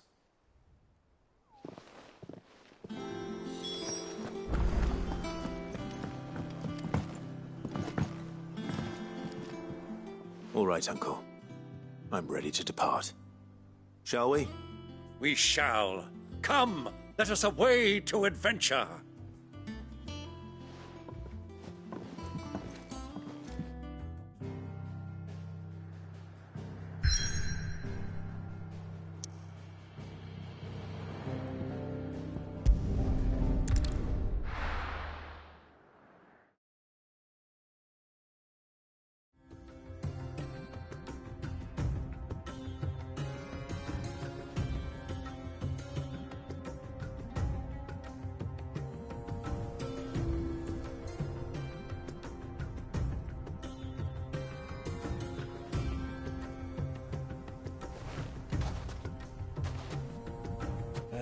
I was a young man when last I walked this path.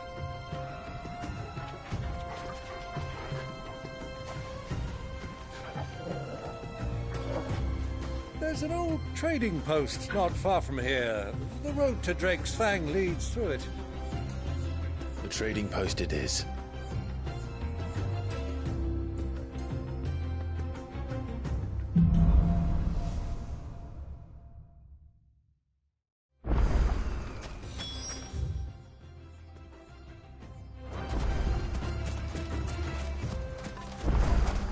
Our destination lies over that dune, beyond the ruins. Mark 'em well, Clive. It's all too easy to lose one's bearings in the sand.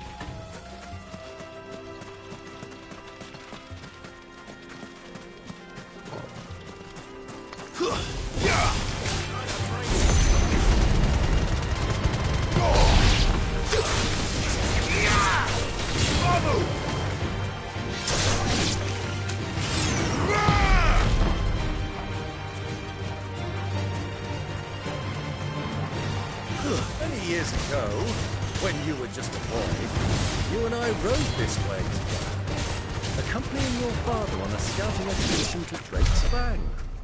He let me come with you. I'm not surprised you don't remember. It was just before Joshua was born. You were so eager to be there when your brother arrived that you whipped your chocobo too hard on the journey home and fell from the saddle. I shall never forget how Elwyn fussed over you as you sat in the sand, bawling like a babe. Faster!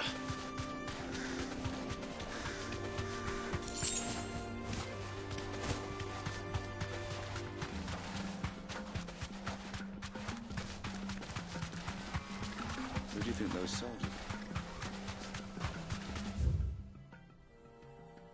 are? So, Lord Kupka's finally made his own.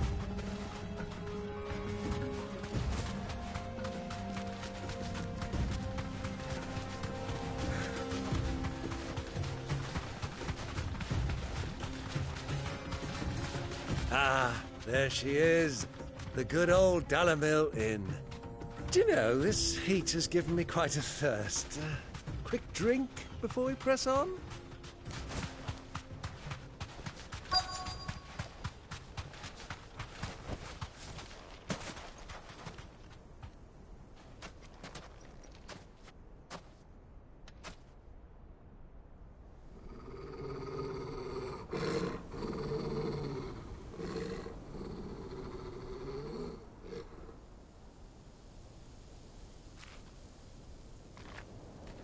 Look, there.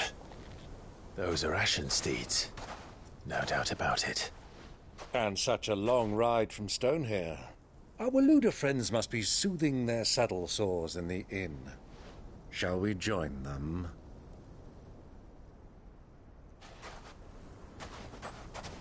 Run along and play now, Torgal. Dogs aren't allowed inside.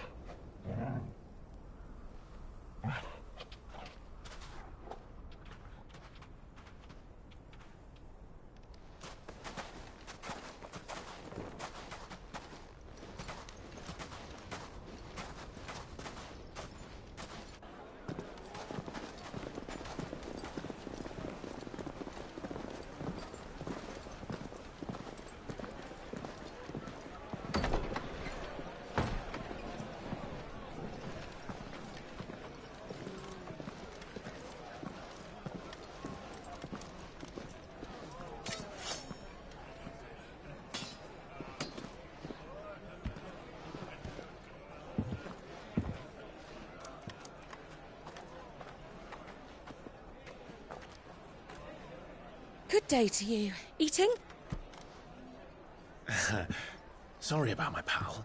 He only talks when his mouth's full. What do you recommend?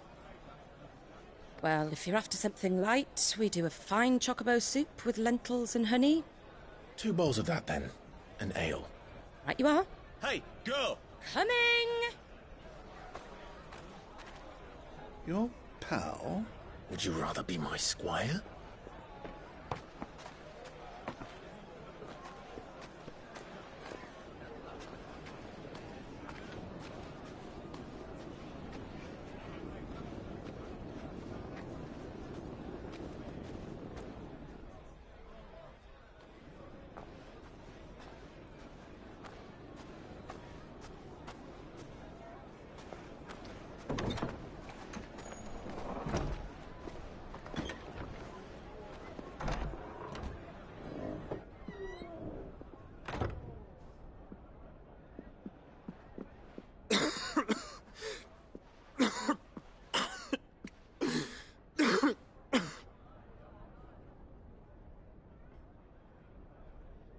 Your Grace, it is plain you are not yet well enough to travel. If you would only let me take you to someone who can better attend to your ills. No, we must press on. Prince Dion has returned to his camp and will soon depart for the front. I must speak with him at all costs. Miss this chance and I may never get another. You do understand that? Yes, Your Grace. But you must at least agree to take your medicine. I'll fetch you some water.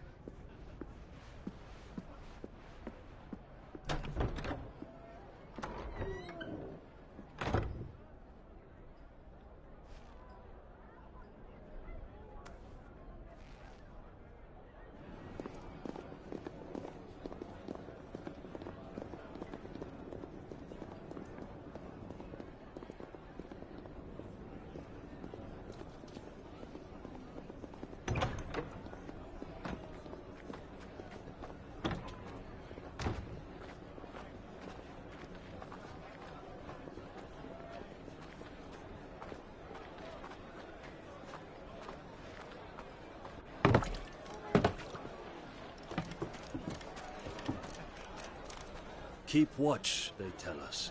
But all I see is sand. I hear they got our guest back to the Fang without any trouble. We'll be leaving soon enough. Why the Lord Commander dragged us all this way just to save that blockhead skin, I'll never know. Dominant or not, he's a bloody idiot. That'll be Kupka, then. Well, let's get this down us. We've a long way to go. Hey, you!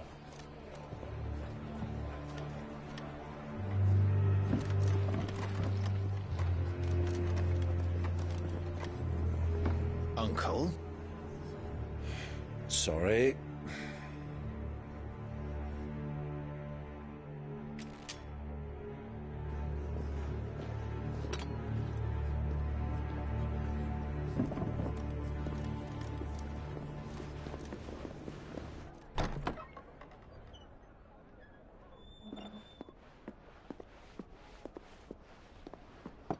Can you walk, Your Grace? What's wrong? I fear trouble may be brewing downstairs.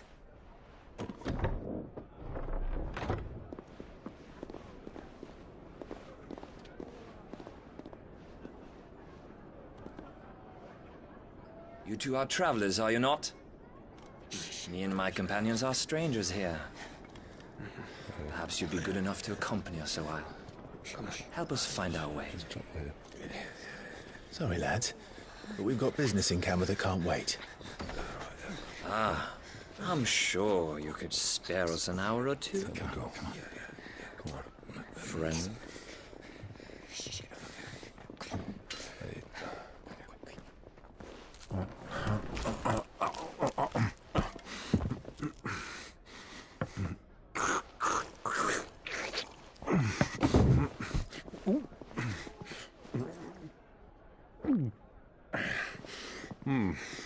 I'm afraid we don't have a moment to lose. Friend. Stay back, Uncle. Gladly.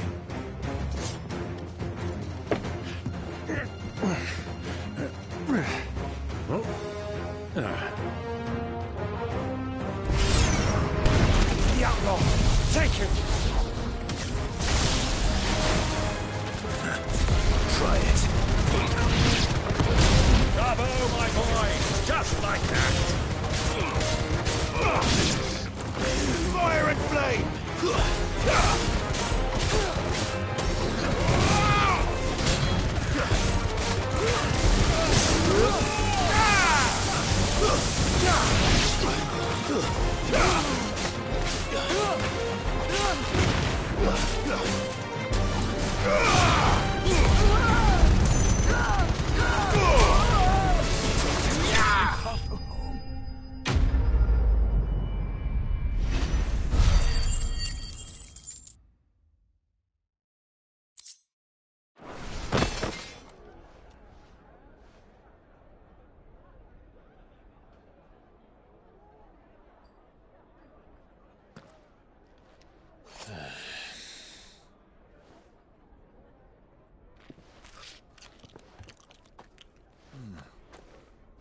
for your trouble.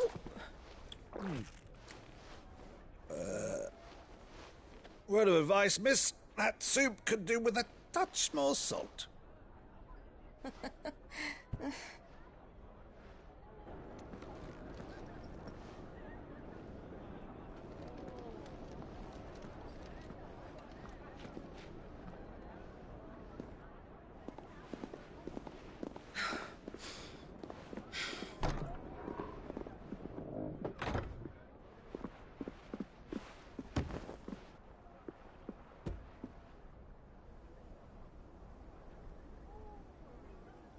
Now's our chance.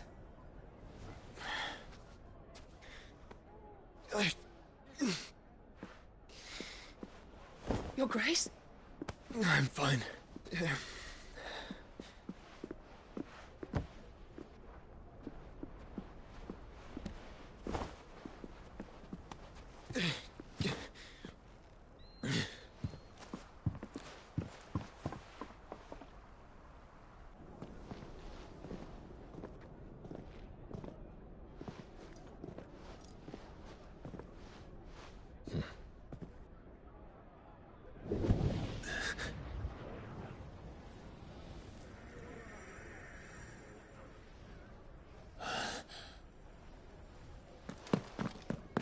Clive?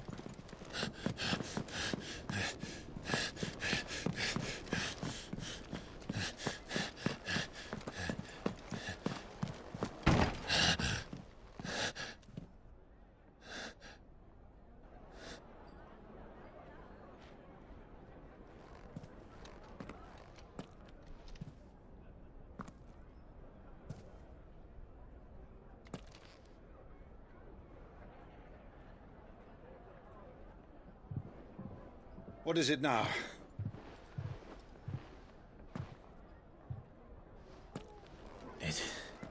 It's nothing. Let's go.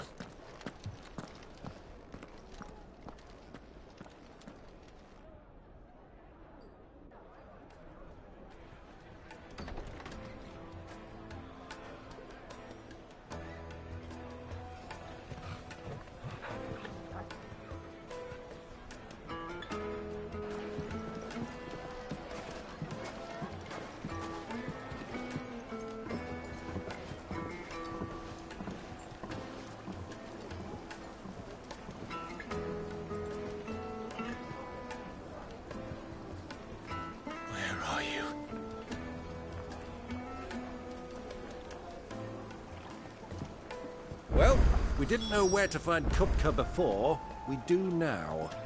The Royalists said it themselves. Their guest is in the Fang. We should press on before any more of their friends turn up.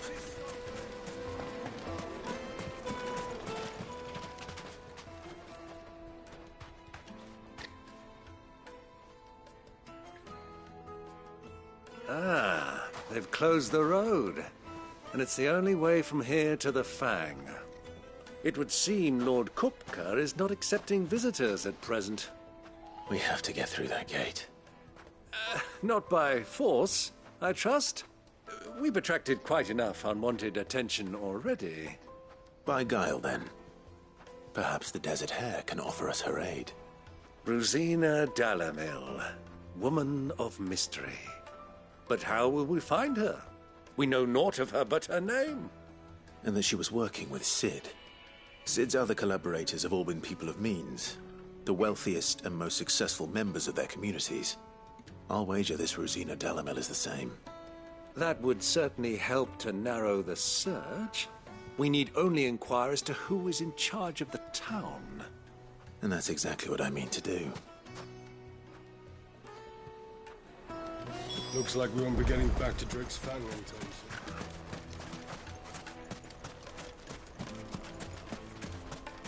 Light it, for Gilbert's sake.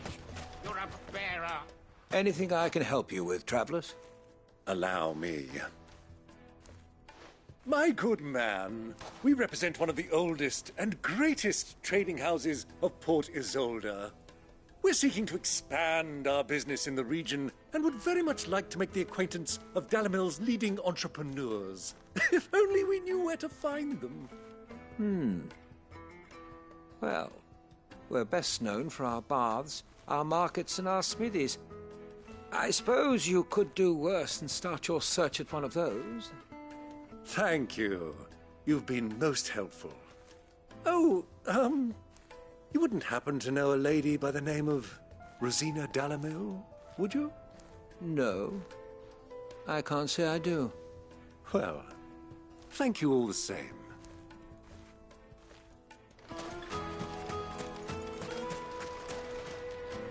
What do you want? Can't you see I'm busy? I won't keep you long. I'm looking for someone. A woman by the name of Rosina Dalamil.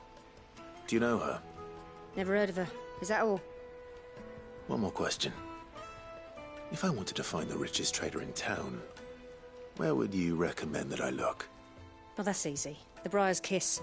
Won't find a finer smithy this side of the strait. The owner's only a young sprig, but he's got all the right ideas. The Briar's Kiss, you say? Thank you. I doubt this young sprig is the person we're looking for. You said Sid's contact was likely to be an influential sort. Influence comes with age and experience, believe you me.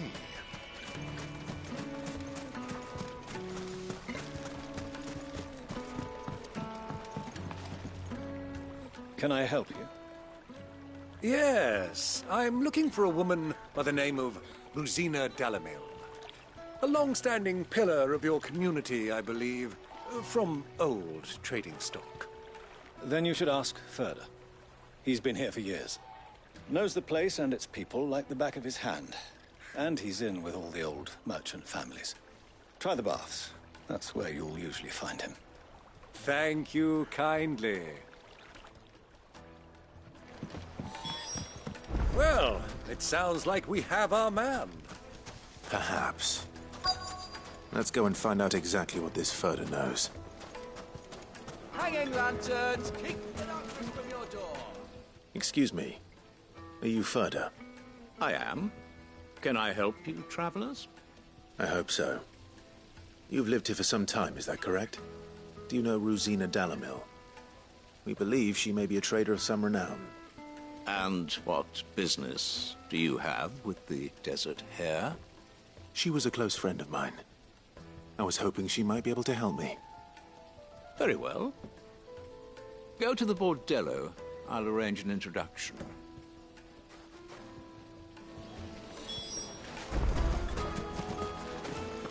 Do you think we can trust him? Only as far as I think. So you're the ones who've been sniffing around? I beg your pardon? Don't play the fool. Stick your nose in our business and you're likely to lose it.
Who are you working for?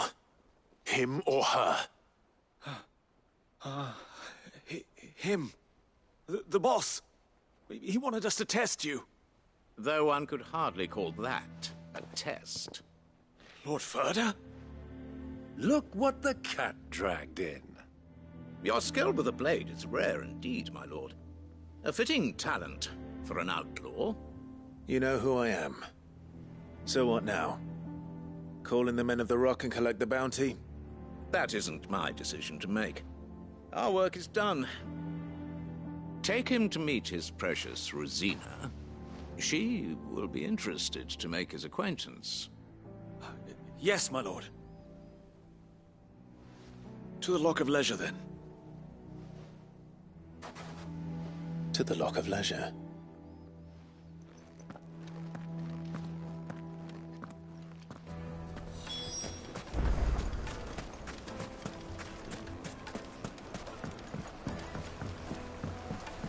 Kneaded to a silken soft. The most fragrant herbs and The spices. finest fabric.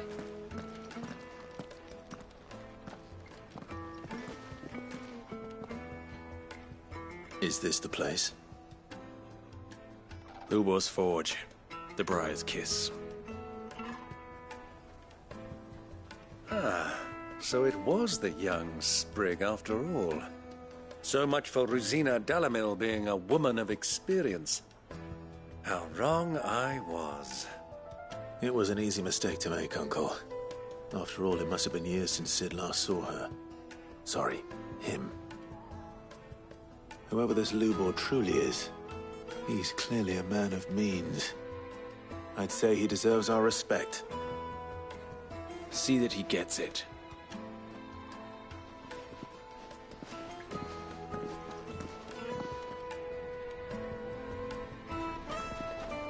Lubor, Lord Ferda told me to bring them to you.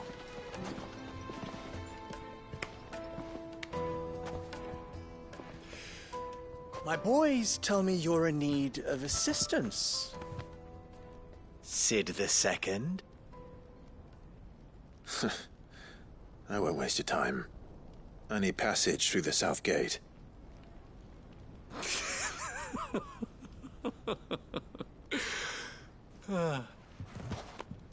Tell me, what do you think is a merchant's most important commodity?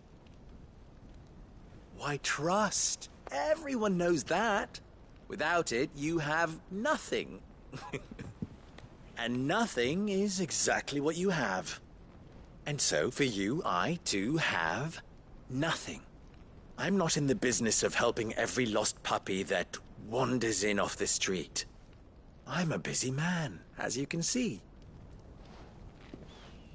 Let's leave this mummer to his farce. By all means.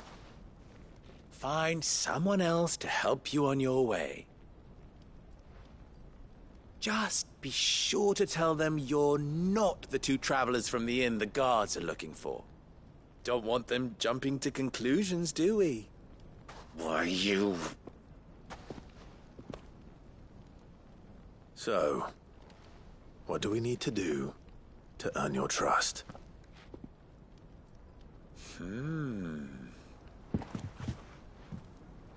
I like this one. Willing to do whatever it takes to get what he wants. Ha! Men like you have a special place in my heart. Why, you ask? Because they get me what I want. Always. Fine. So what do you want? Don't tell me you're going to listen to this swaggering scruff! We might as well hear him out. It's only natural that an ally of Sid's would seek assurances of strangers. Assuming he is an ally, of course. 5 years ago, he would have still been a boy. And yet even then I had more good sense than a man, 5 times my age? But enough of the pleasantries. We were speaking of what I want. I want you to put an end to the trouble in Dalamil. Return to me when you have done so, and you shall have my aid. Until then, I bid you good day. What trouble? If you're going to give us orders, be clear about them, damn you! Manners, Greybeard. One catches more damselflies with honey than with vinegar. What did you call me? My apologies. A word of advice in recompense. Follow the crystals. Oh, but that was 3. Oh, I'm making this too easy for you. Ha! It will be easy. Solving his little riddle should be like dealing with him. Child's play. Let us divide our forces, Clive. I'd rather not drag this parlor game on any longer than we need to. All right. Good luck, Uncle.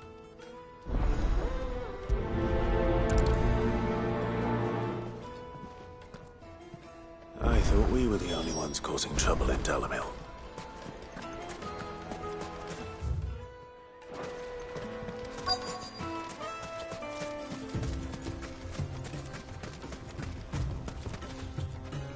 Excuse me. Is it true there's been trouble with crystals of late? You've heard, then? I've heard rumors. Damn thieves. Pilfering the crystals that were meant to fill our cups and light our stoves. Us common folk have hardly had a shard to share between us these last few moons. And it isn't as if we can buy them on the black market either. Whoever's taking them, they aren't sharing.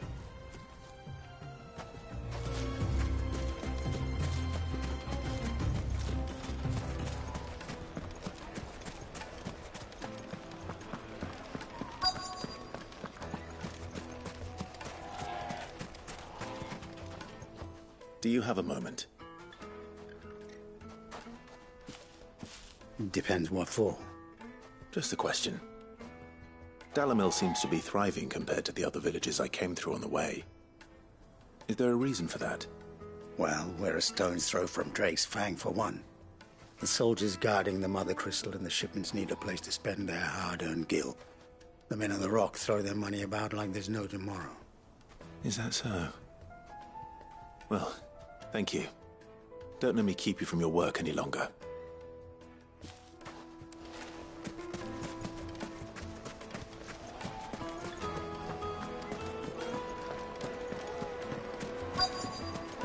Light, meat and dark.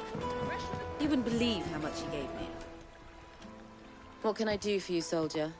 Need that sword polishing? I'm not a soldier. Ugh, then be off with you. I serve the men of the Rock and the men of the Rock only. You have an agreement with them? Don't be stupid. I just know which side my bread is buttered. Don't want to be stuck under some pauper when they come knocking. With pockets deeper than Zemeckis and an urge to empty them. No, just leave, will you? Before you scare them off. I think I'm starting to get an idea of what's been going on. I wonder if Uncle Byron's learned anything of use. He'll probably be back at the inn by now. What was all that crashing and banging about before? It's you, the one who broke all our furniture. What do you want? Haven't you caused enough trouble already? I'm looking for my pal. Have you seen him? The gentleman who was with you? Yes, he's upstairs, but...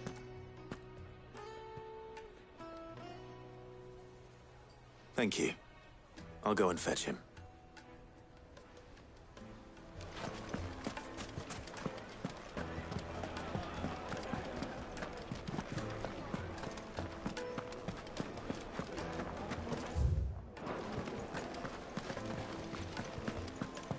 Let me treat you.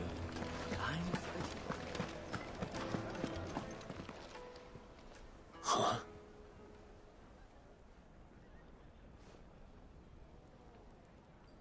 Will this suffice as a deposit? By the sands. That's a black pearl. One of the many treasures in my collection that I would be only too happy to part with, should you give me reason to do so. All right. I'm sure that we can come to an agreement, but not here. What are you doing, Uncle?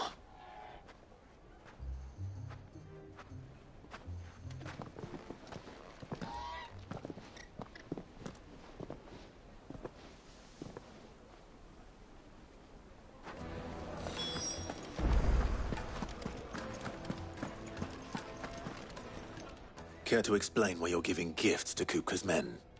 Bait, my boy. One cannot catch one's prey without it. And I do believe I've snagged us quite the quarry. I started by asking around the markets as to where I might purchase crystals. I had no luck, of course. It's forbidden to trade in such things.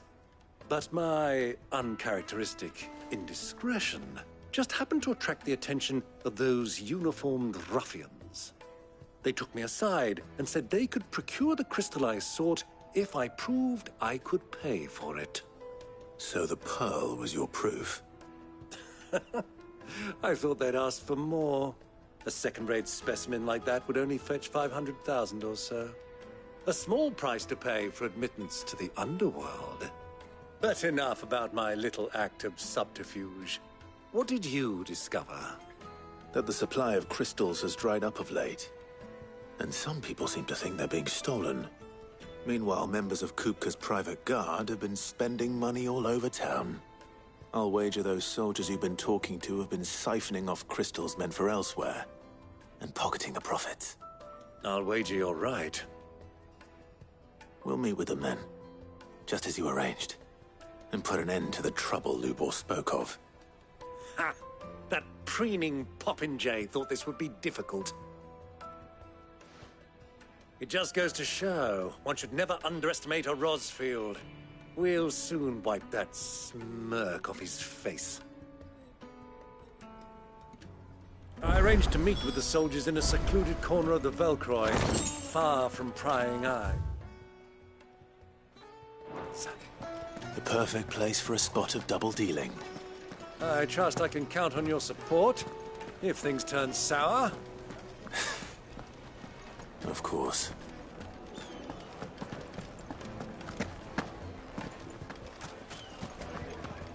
What was all that crashing and banging about before?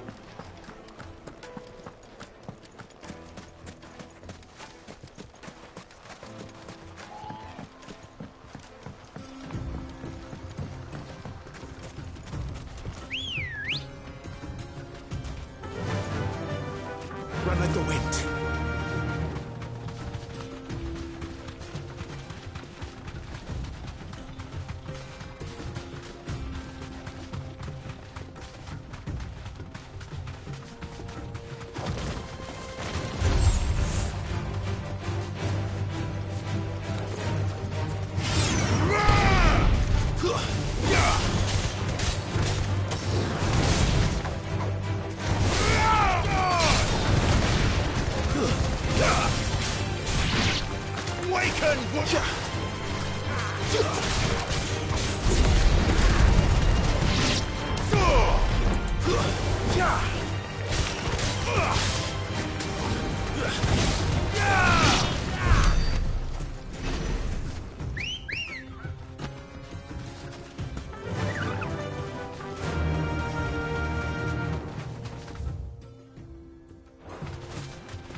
I'll take it from here.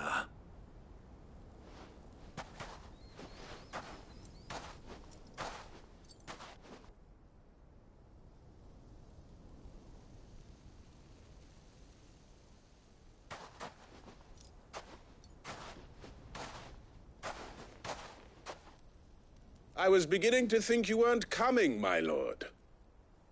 You've brought your contribution? All the silver and stones I could scrape together at such short notice? You brought the whole 500 talents. That was the price we agreed upon, yes?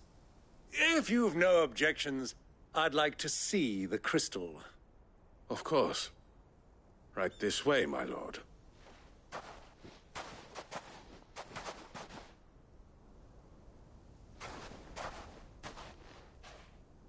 Not bad at all. You weren't lying about the clarity. But what of security? If I were to be stopped on the road, what guarantee have I that it wouldn't be seized as property of the Republic? Because these crystals are no longer the property of the Republic. You're not buying from us. You're buying from them. And we have no more jurisdiction here than you, my lord. But we have ships, and will gladly deliver to a port of your choosing, now that our price has been met. Royalists, eh? What brings you here? Why, to collect their share of Drake's Fang's blessing, of course. Our nations are allies, and so they are entitled to a portion of the Mother Crystal's bounty. And, being such good friends, we elected to increase that portion, and share the benefits. And now that these crystals are officially property of the Kingdom of Waloed, we are duty-bound not to interfere, no matter where they might happen to end up next.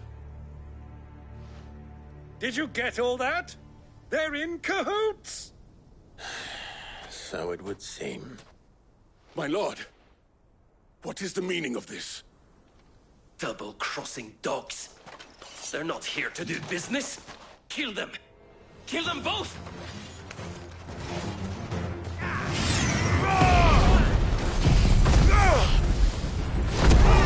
All yours, Torgal!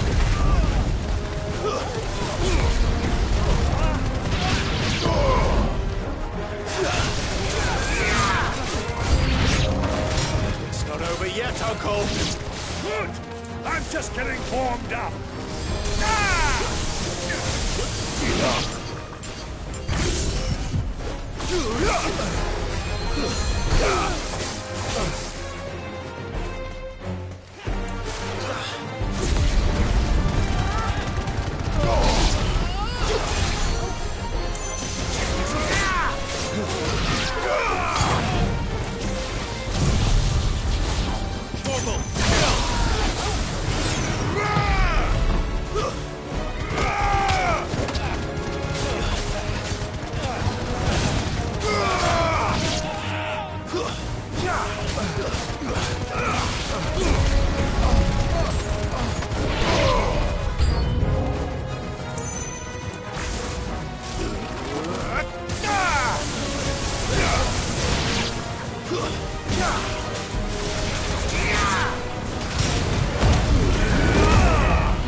Well, that wasn't too bad.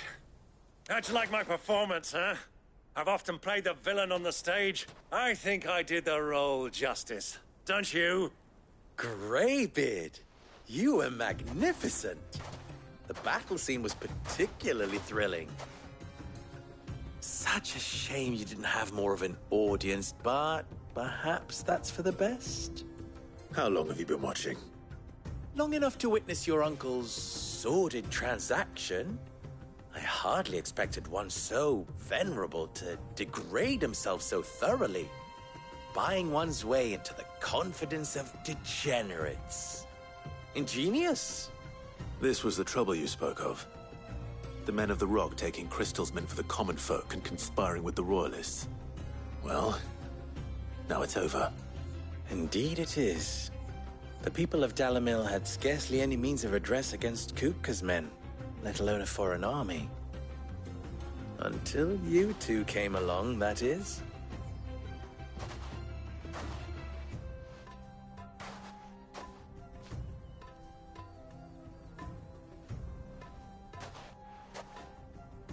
Well, we'd better get these crystals back to town.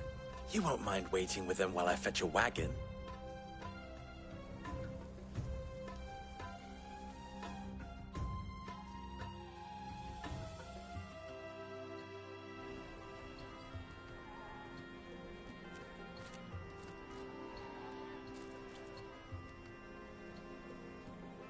it occurs to me that I still don't know your name. Clive. So, Sid the Second is a Clive? I suppose it could have been worse. Well, Clive, you held up your end of the bargain, so I must do the same. Passage through the South Gate, was it not? To tell the truth, you've helped a little there too. Many of the guards have already been redeployed to deal with the issue of their missing comrades. And those left behind have been encouraged to look the other way should you attempt to pass through. Thank you. And please allow me to cover your costs. You still have the purse I gave to the soldiers, I trust? I saw you pluck it from one of the bodies.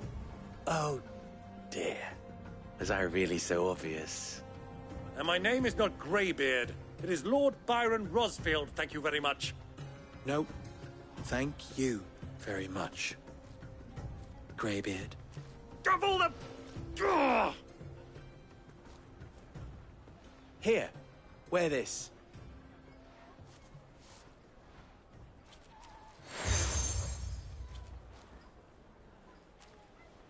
Any friend of mine who sees you with it shall be a friend of yours. Thank you, Lubor. And please, feel free to send one of my Stoluses back to your people. Tell them that Rosina Dalamil is back in bed with Sid.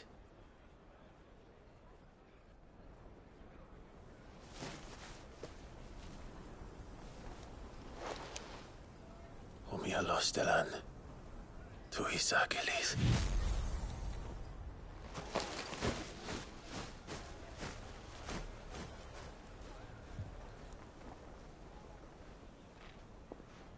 I'm trusting you, Sid. Or should I say, Clive? So be sure not to let me down. I have a reputation to uphold.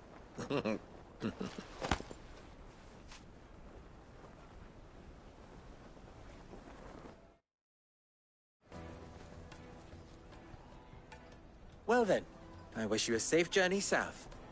Thank you. Not at all. It was my pleasure. Come on, Uncle. Let's go.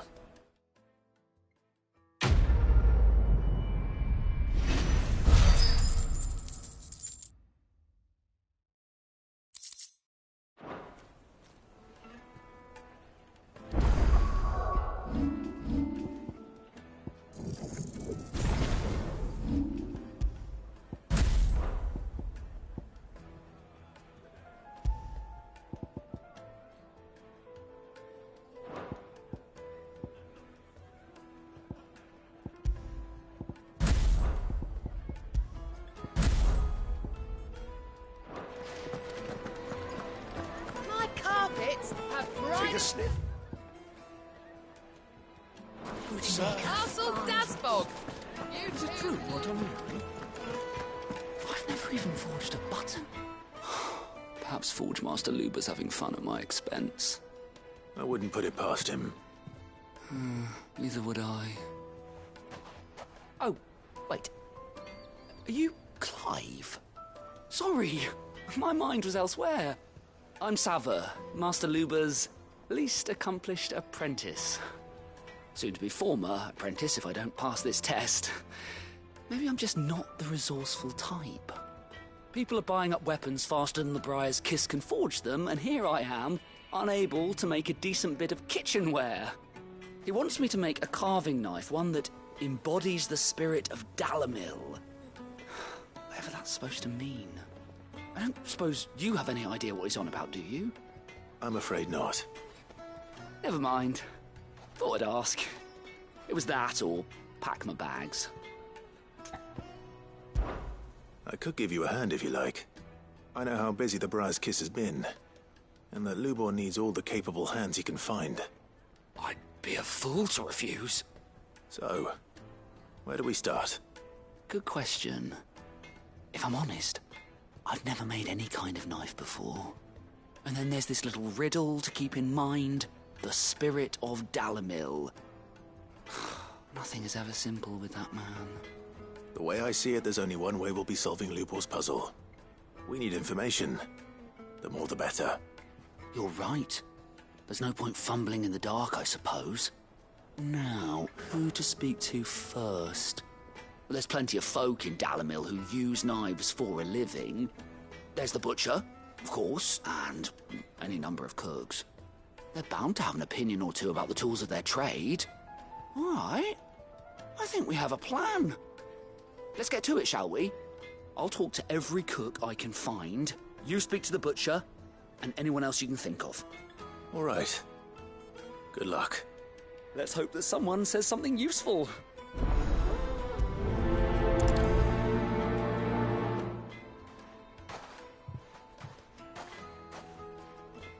Trust Lubor to take a simple test and turn it into a riddle.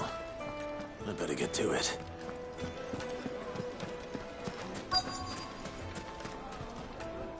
Welcome, sir. What can I do you for? A question, if you don't mind. I need to know what makes a good carving knife. You a blacksmith or something? Something, I suppose. Fair enough. Knives, is it? First and foremost, it's got to hold an edge. Most knives will make it through fat, no problem, but sinew dulls cheap steel in no time. Give me a blade which can slice through anything that crosses my chopping block, and I'm a happy woman. So a knife that stays sharp. Makes sense.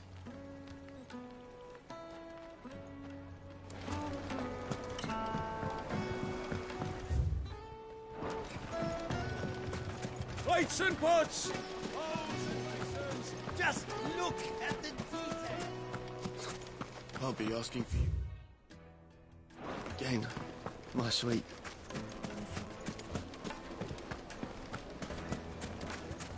Ha! They've opened the gate! Lubor was true to his word.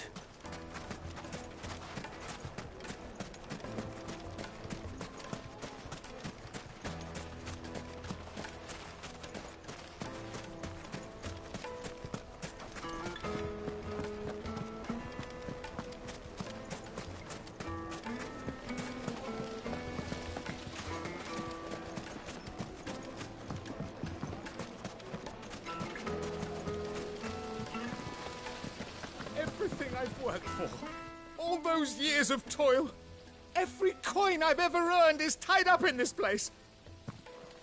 Are you all right? The baths are closed. Leave me be. On second thought, perhaps you are just what I need. Might your services be for hire? That depends on the job. I'd have you save my business, the baths. The water's turned scalding hot and all the crystals in Dalamil wouldn't be enough to cool it. I've no doubt that my woes stem from the water's source. But I can't go and investigate for fear of my customers thinking I've abandoned the place. I'm bound to these baths in more ways than one. I beg of you. Go to Dusnoff Terraces. Tell me what you find there. All right. I'll go and take a look. Wonderful. It's not far. Leave the market by the south gate. The smell of sulphur will guide you the rest of the way. These baths are all that keep me from an ignoble... My livelihood, my very life, is at stake.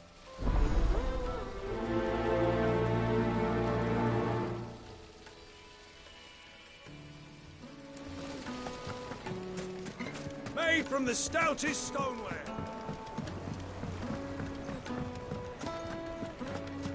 Yes, they're quite sweet. The finest fabric! Is it true what I'm hearing?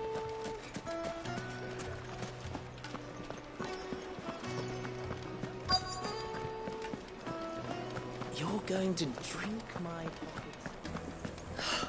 I need to drink. Fucking men of the wrong.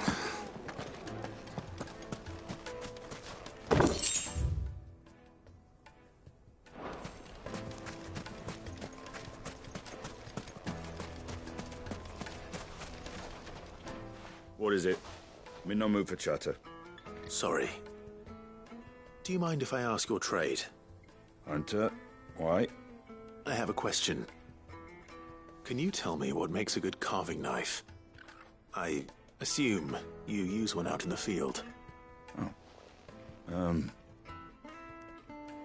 Has to be able to put up with some punishment. Can't be dealing with a brittle blade, not while I'm on the hunt. If your knife snaps every time you use it, you'll be spending coin as fast as you make it. Times are hard enough as it is. Thank you. I won't keep you any longer. All business, eh? Man after my own heart. So, a carving knife should be hard-wearing and hold an edge. Hardly a revelation. Let's hope Sava had better luck than I did. Silver platters!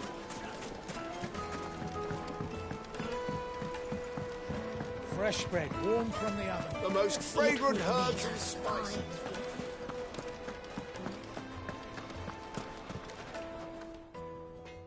So, how'd it go?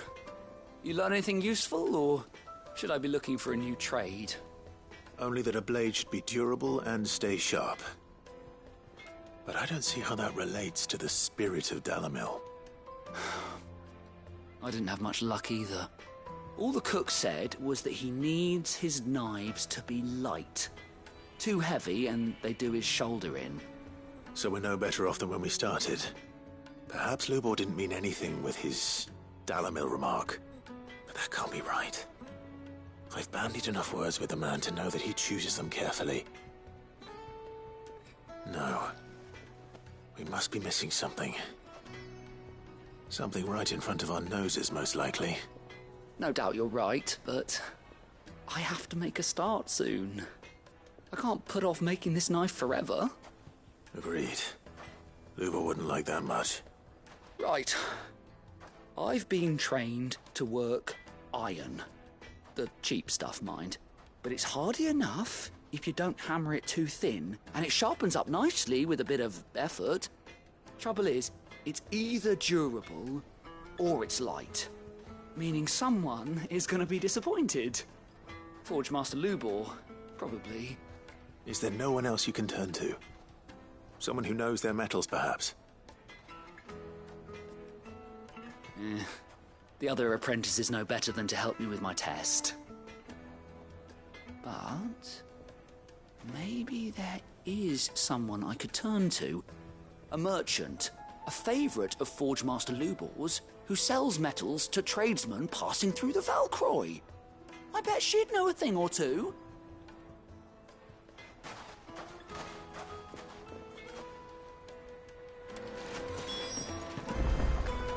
Is it true what I'm hearing? The men of the rock were carting off our crystals.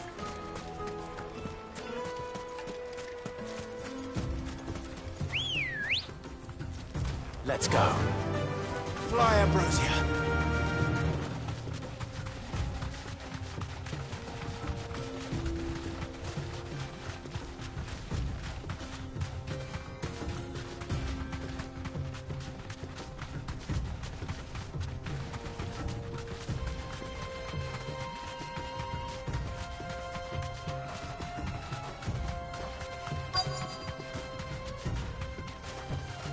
Be safe.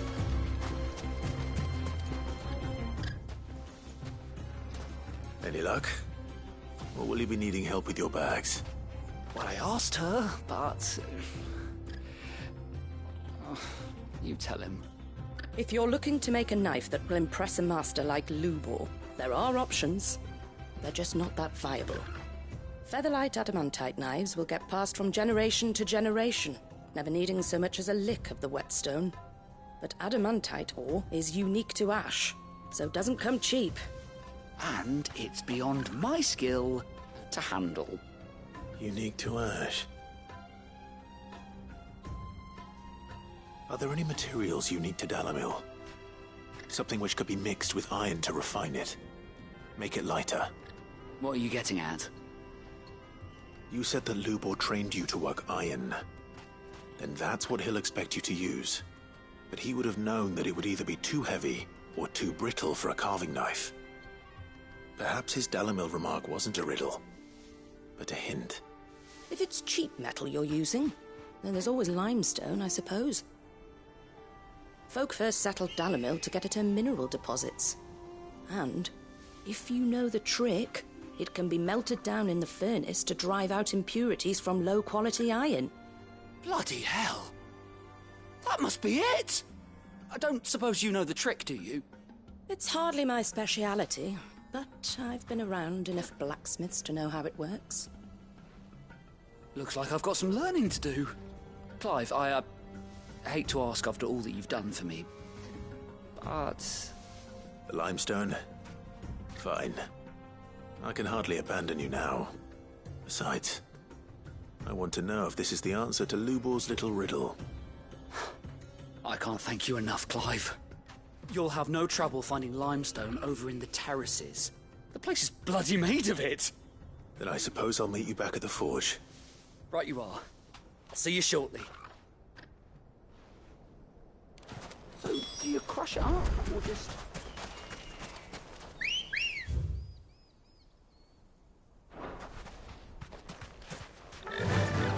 Faster!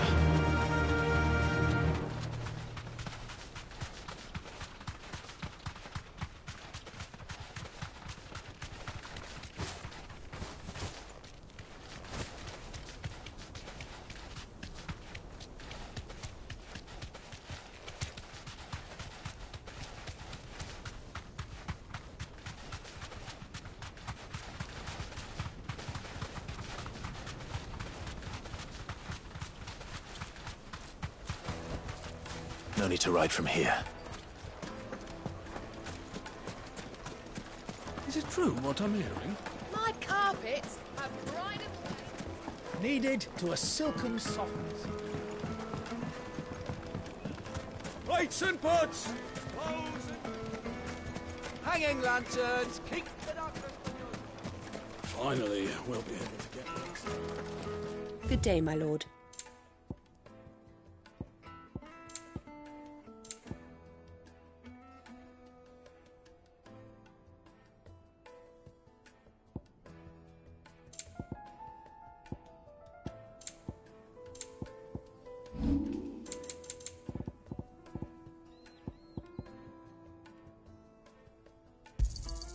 Pleasure trading with you. Thank you for your custom. We should get going soon. Do you have water? Ah, I'm not too late. What is it, Lubor? A question that I neglected to ask earlier. Where is it that you're bound? To Drake's Fang. To finish Hugo Kupka. Just as I thought. Then allow me to share a secret. Drake's Fang is currently riddled with royalists. Talmeki and Waloed are allies, and as you have seen, their soldiers work hand in glove. But no nation has ever before allowed a foreign army to make a barracks of its holiest of holies. Not by choice, at least. And there's more. A man on the inside of the Fang has failed to report for several days. I fear there may be more trouble lying in wait for you on the road ahead. Isn't there always? If you're determined to beard the lion's den, then promise me one thing. That you will enter via the mines, where the guard is lightest. I've lost one Cid already. If I lose another, people will start to think me careless. I don't plan on dying. Not before Kupka does, anyway. Well, so long as you have a plan.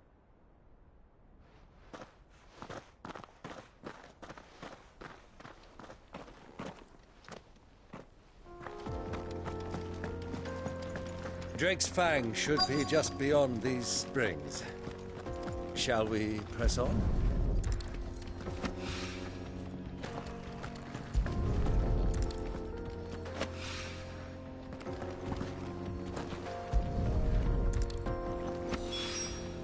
One rock looks a lot.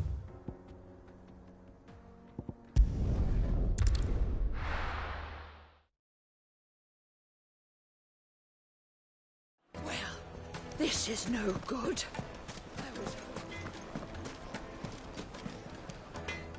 I wasn't sure how much you'd need, but I hope this is enough.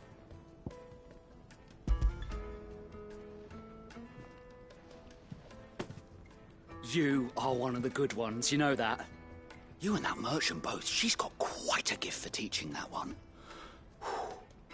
Now, time to see if limestone is the secret weapon we were hoping for.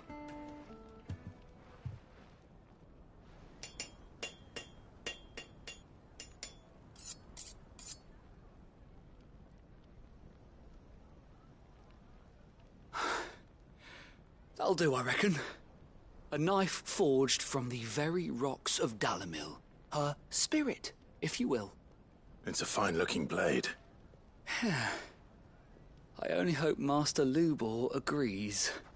That sounds like my cue. And just as well. I was getting tired of waiting. I'm sorry, Forge Master Lubor. Let's take a look then, shall we? First things first, Sava, do you think this is a carving knife worthy of the fine people of Dalimil? I'd like to think so. But what do you think? What do I think indeed?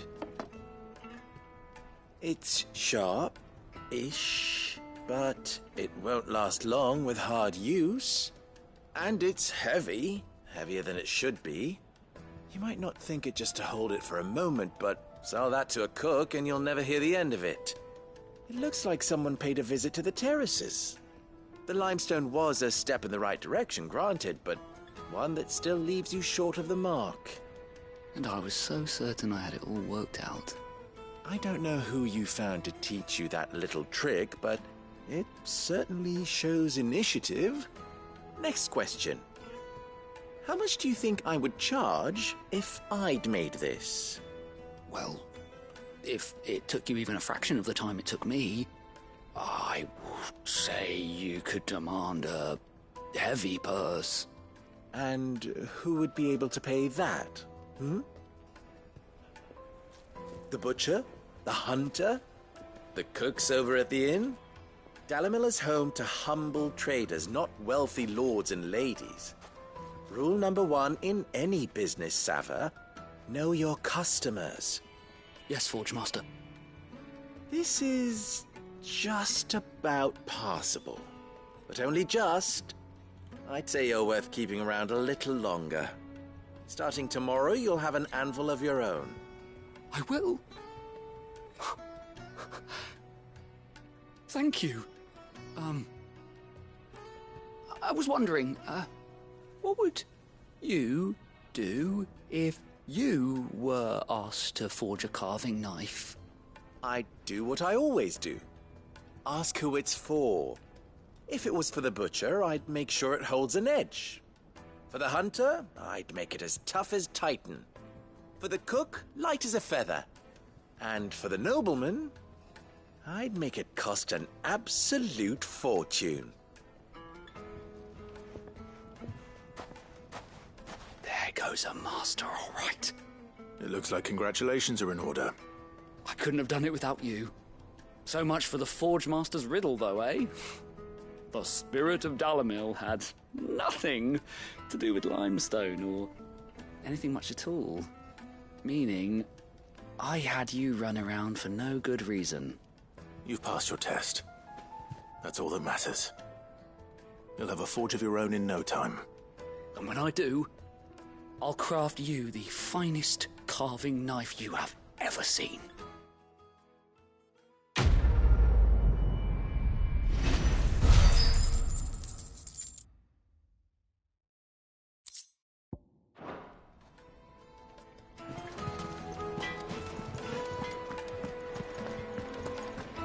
The finest fabric! The most fragrant herbs and spices. Fresh bread, warm from the oven. Plates and pots! Hanging lanterns! We should get going soon. Do you have water?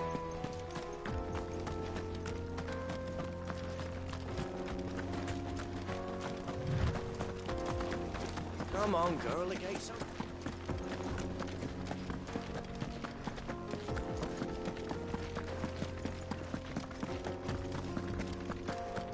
What the hell, Arv? Please.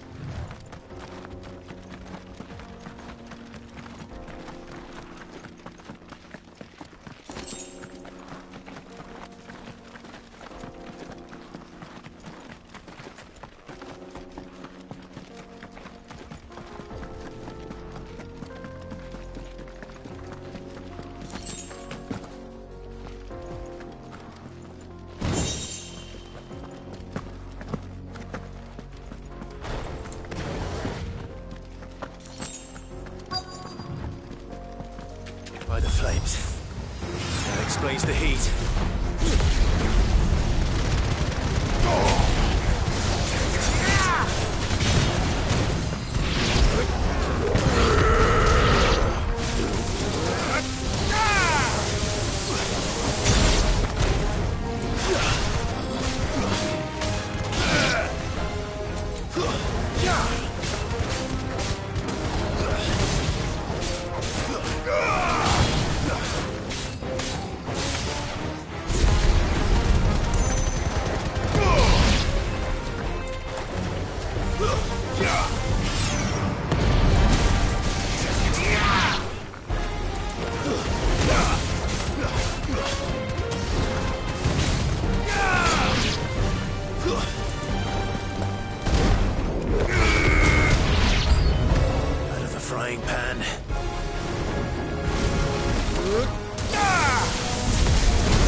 Let's cool things down a bit.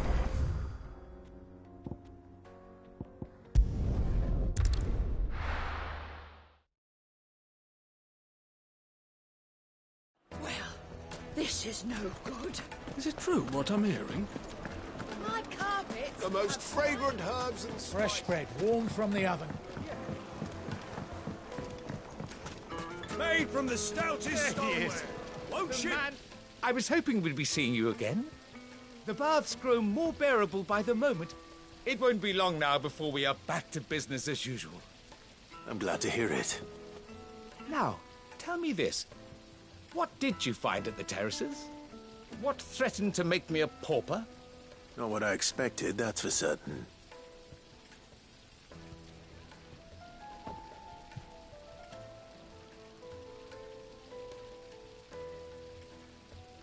You tell a fine story. That's not to say I don't believe you, though. Creatures made of flame, eh? That's something new to worry about. But I burdened you with my worries enough already. Here, a small something by way of thanks. Right.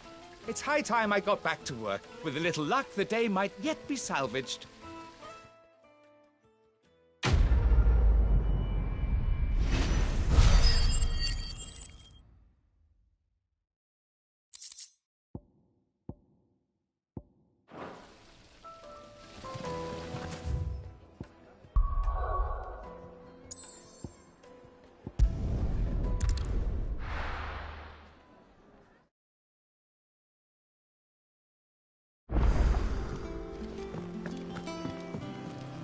Who's this blue blood?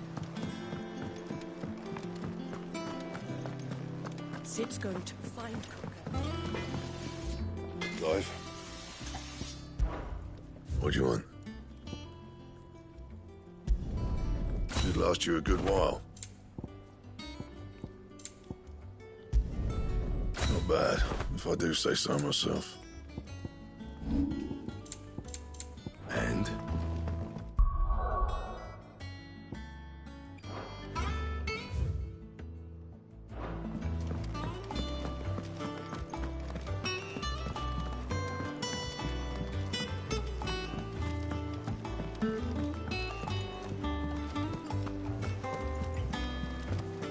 The little uns have been up to their old tricks again.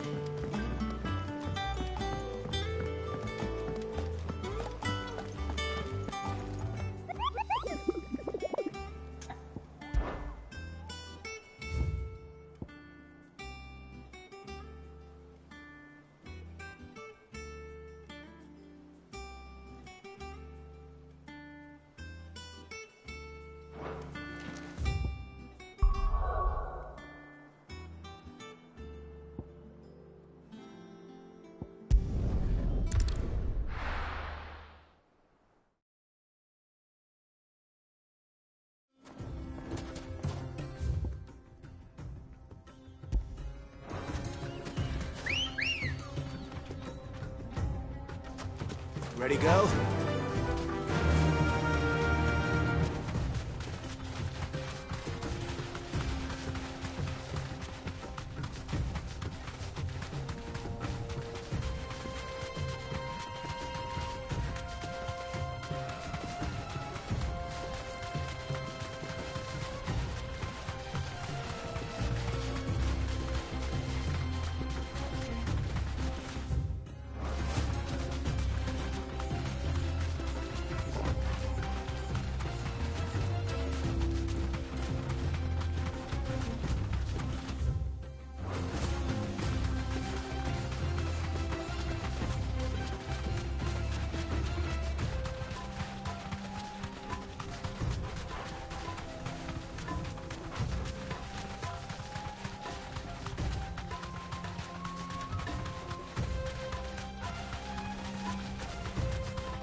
Deserve a rest.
Clive. Looks like he's an evil sword.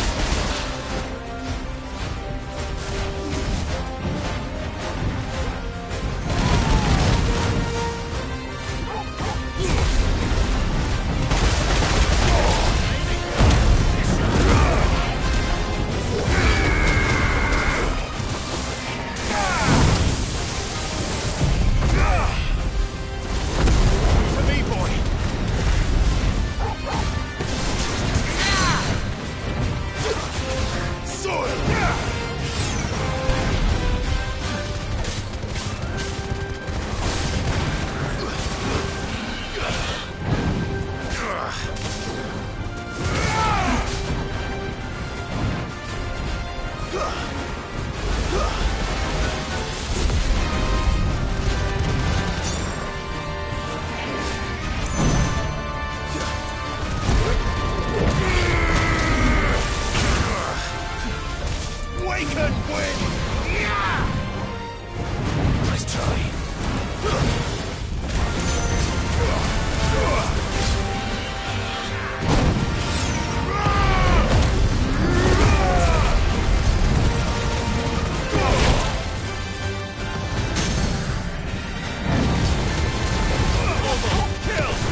shell.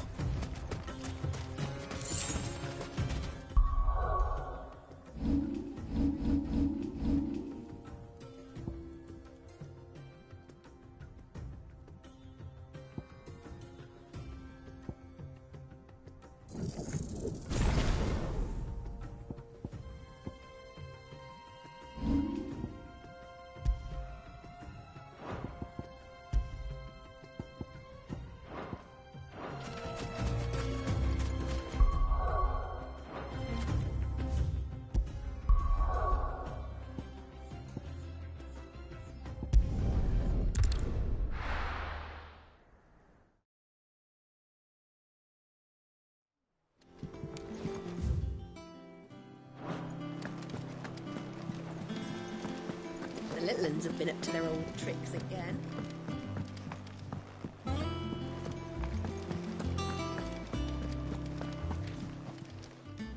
How may I help you today, Clive?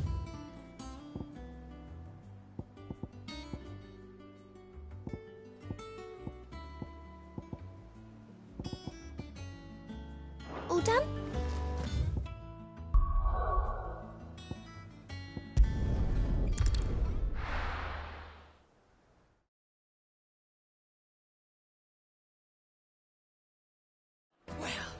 This is no good. I was hoping to get out of the heat for a little while. Is it true what I'm hearing? The finest fabric! Take a sniff, good sir. Fresh bread, warm from the oven. Made from the stoutest stoneware. Hanging lanterns! Keep it up! We should get going soon. Do you have water? Let's go. Yeah!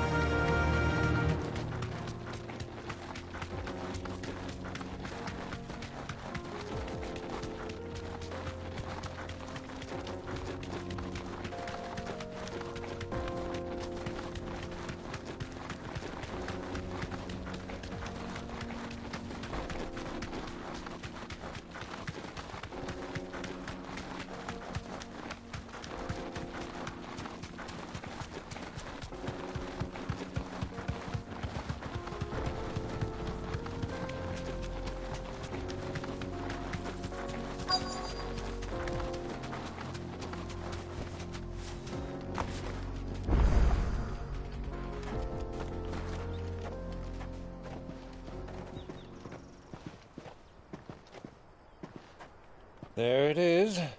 Drake's Fang.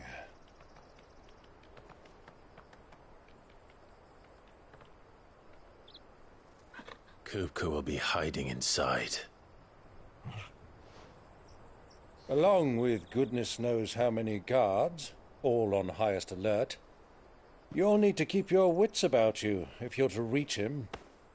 So be careful. I will, Uncle.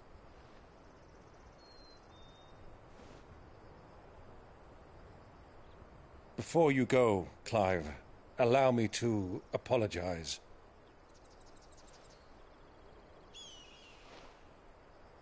After what befell at Phoenix Gate and the crisis that followed in its wake, I fled. I retreated to my counting house and danced attendance upon the vice-reine in the hope it would bring me favor.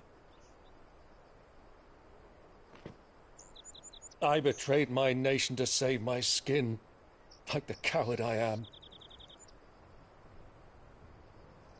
And I'm sorry. Uncle, please. It's not too late, Clive. Rosaria is yours by right, and there are those that would help you to take it back.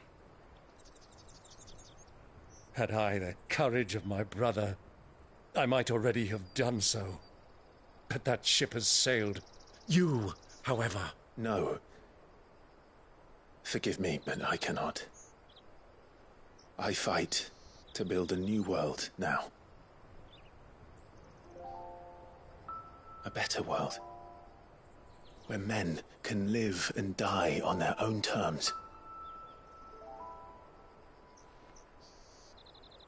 I was raised in a nation that strove to improve the plight of bearers.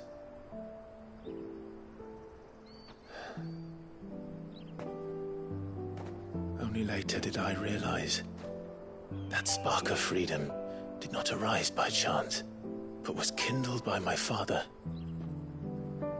You would see me follow in his footsteps. And that is exactly what I mean to do. Not by ruling Rosaria, but by extending his ideals to the whole of the twins. Though every soul in the realm may judge my actions heresy, I am certain my cause is just. You really are just like him, you know?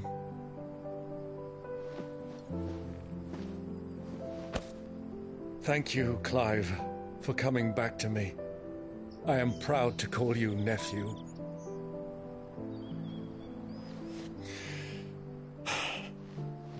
Well then, this is where we must part ways. Wish me luck in convincing my Canvarian friend to share his considerable talents.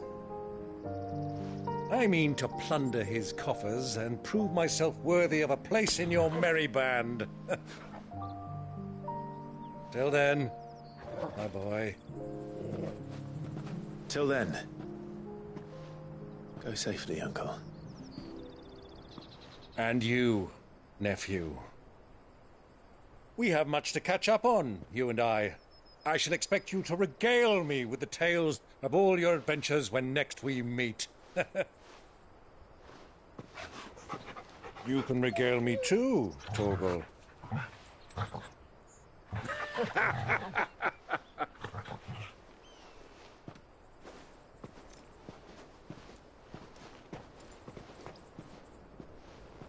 I'm coming for you, Kupka.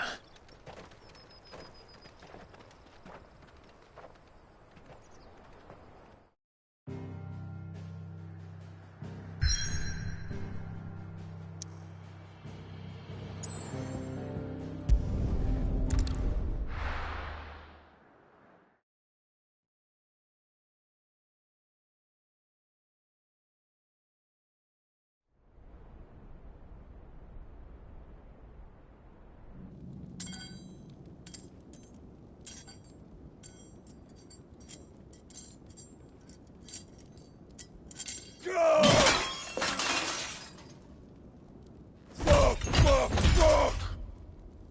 What did they start? What has that gutter rat done to me?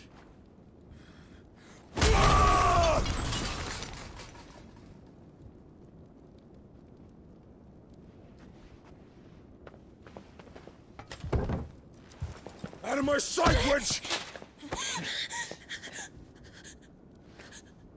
I'll kill you, Rosfield! I'll rip out your heart! I'll tear you limb from limb! Peace, Hugo. The table shan't hurt you any longer. He sought to humiliate me. Me!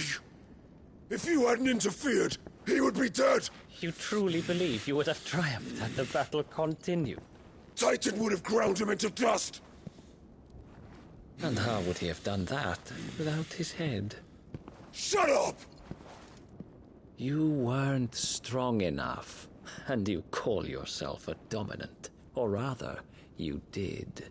You mock me, Harbert.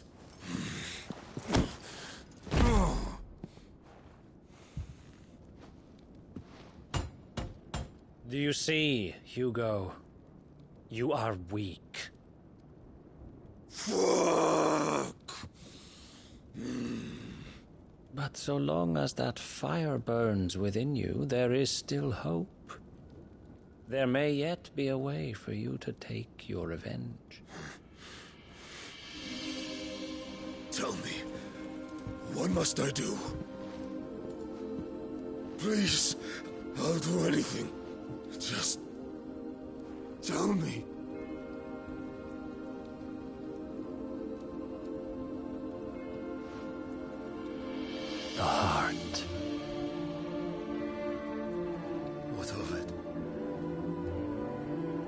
Mother Crystal's heart is the most concentrated source of ether in all creation. Perhaps you could take advantage of that. Of course, the crystal would not yield her blessing to any ordinary man.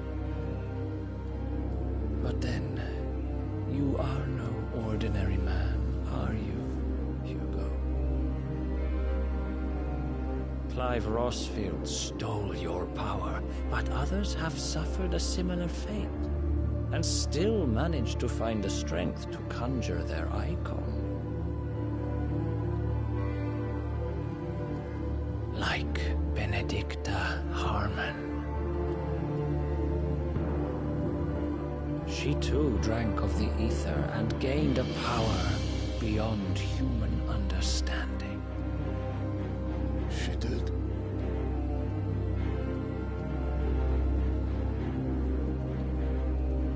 Benedicta. Benedicta.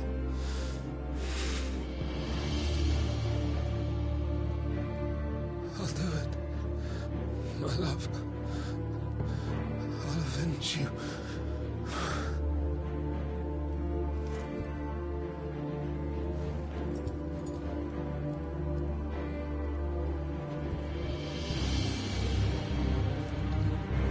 Run along now, Hugo. You need only follow the light.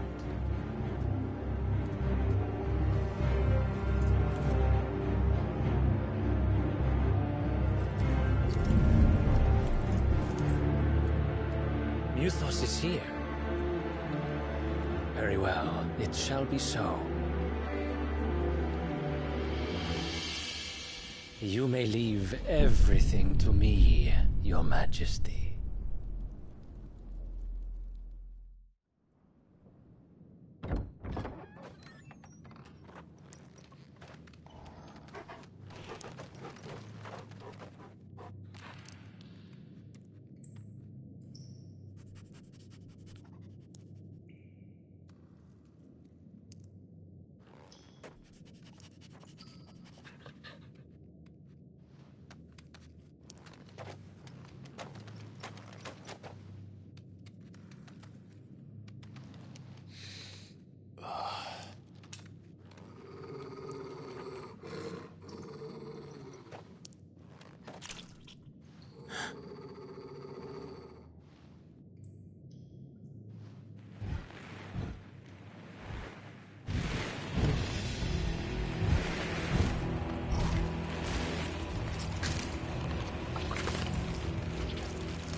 Did the royalists bring them from Ash?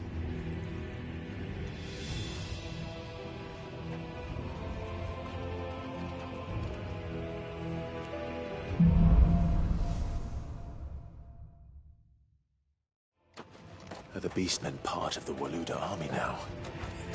How the hell did that happen?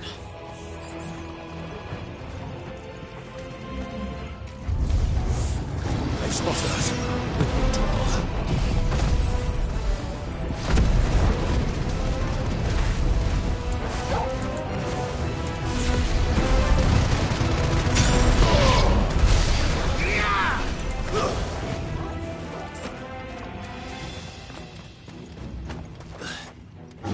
Taken over the entire mine.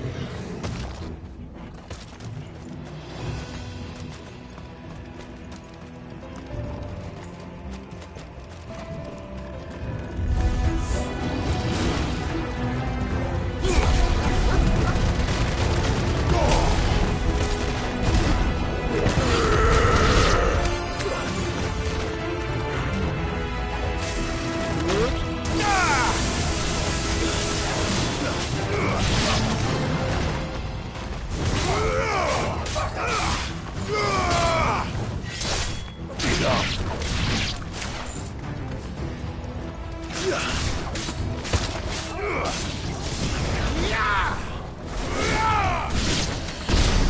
So much for the men of the Rock. Dhalmekia's finest.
This must be the way out.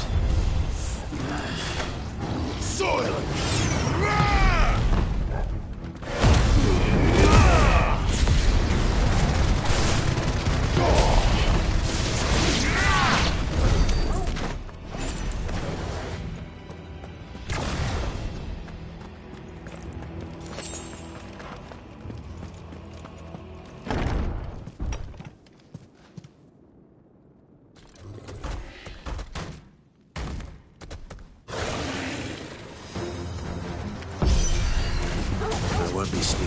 This one. How did it get in here? Garuda!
flames. Come on, Torgal.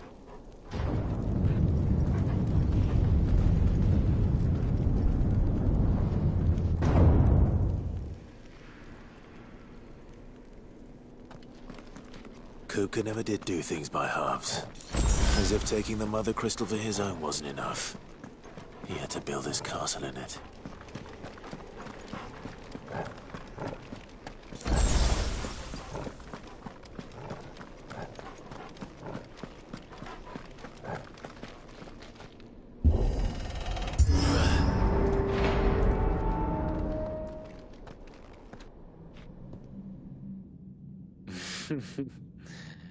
Let the trial begin.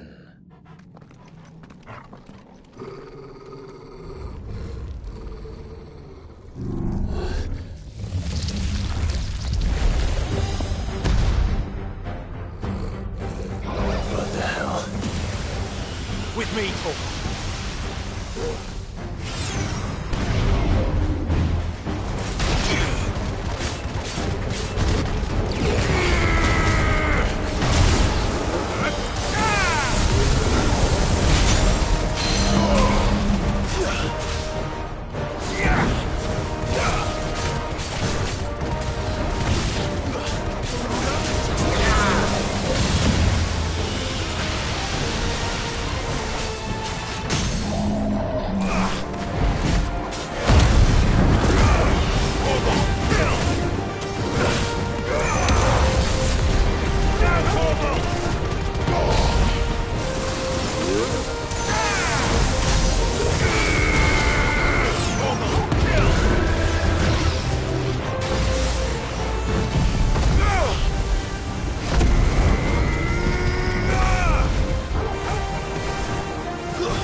Seems we're expected.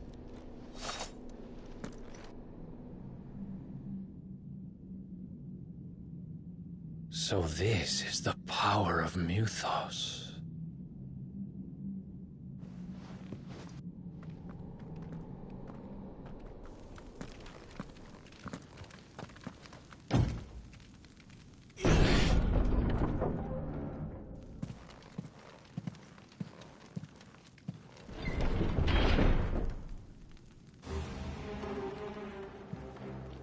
Did the orcs do this too?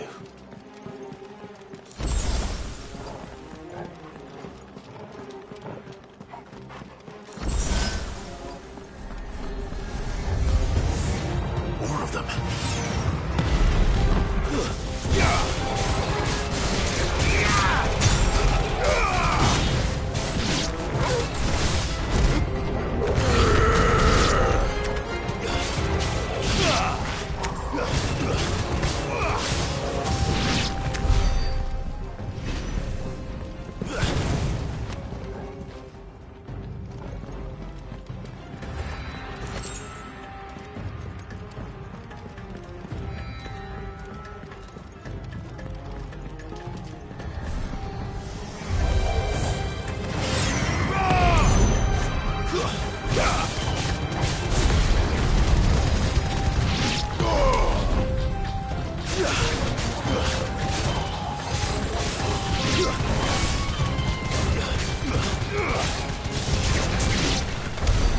What the hell is going on? Are these things here for me? Or for him?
First orcs, now these nightmares.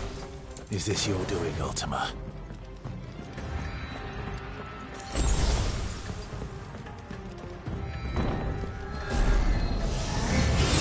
This won't be easy.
You've been busy, Kupka.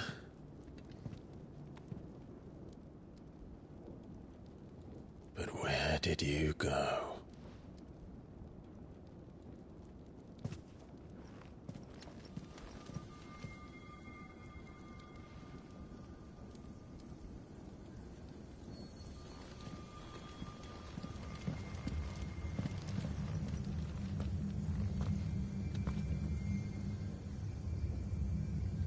The heart.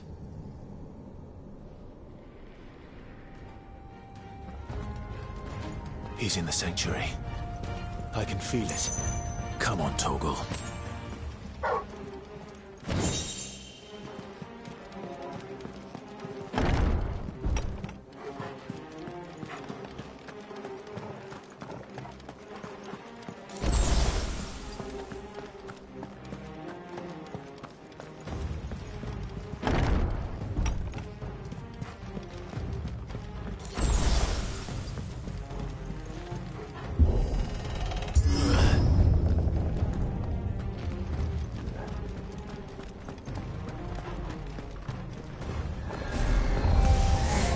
Just what I needed. Now, Torgal!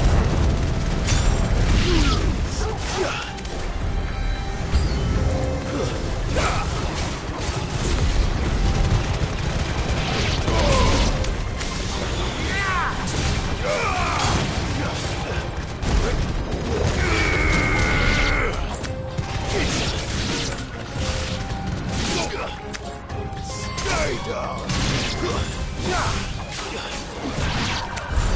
That had better be the last of them.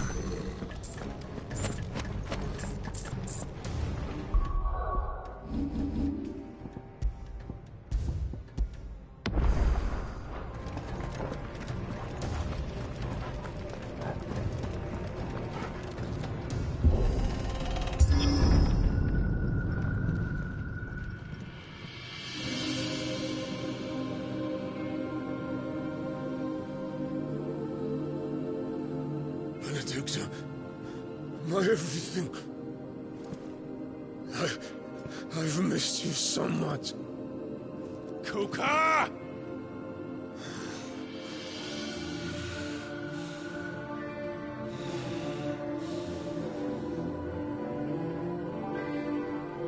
I swear to you, my love, we will never be parted again. What's wrong with him?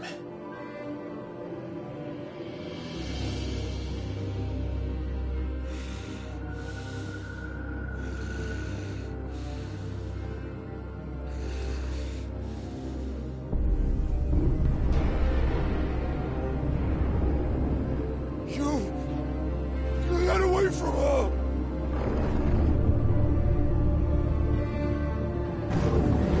Benedicta!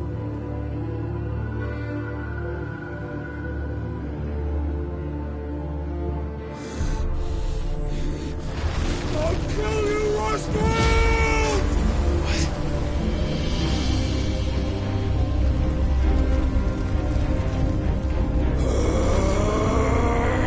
Oh shit, he's priming.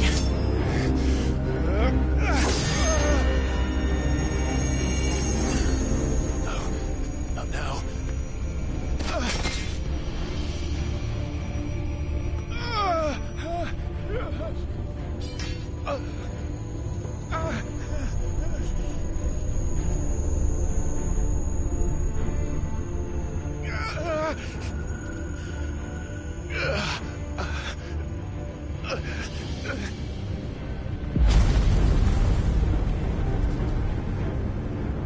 Come on.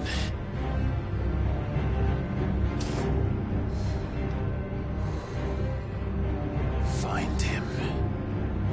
You've done this before. You can do it again. Let the flames burn within you. No. Let them burn without. Come to me, Ifrit!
So could I!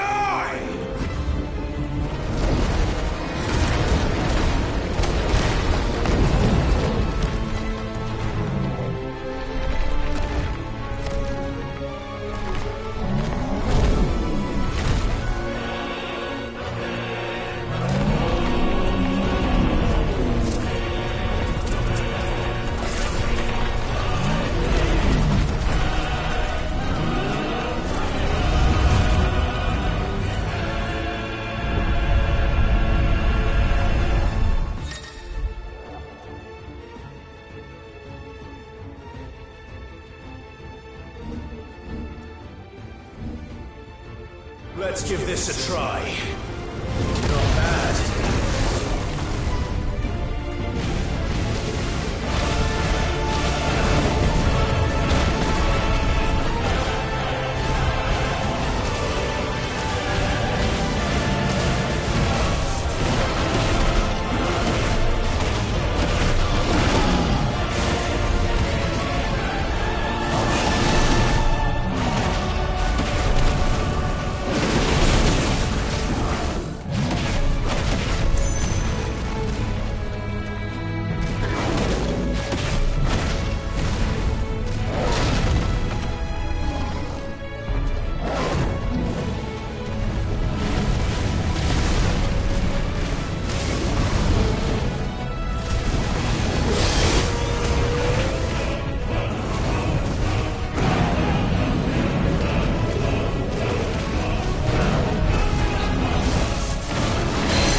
do or die!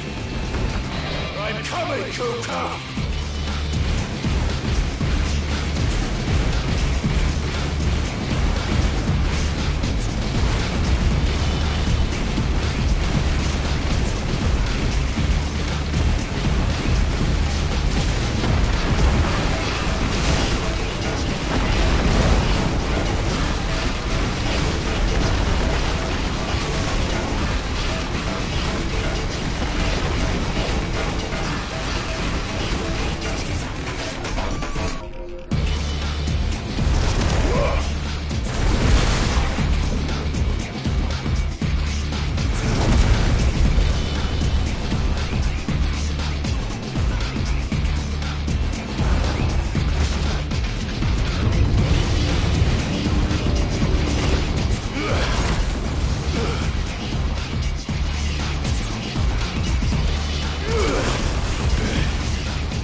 Is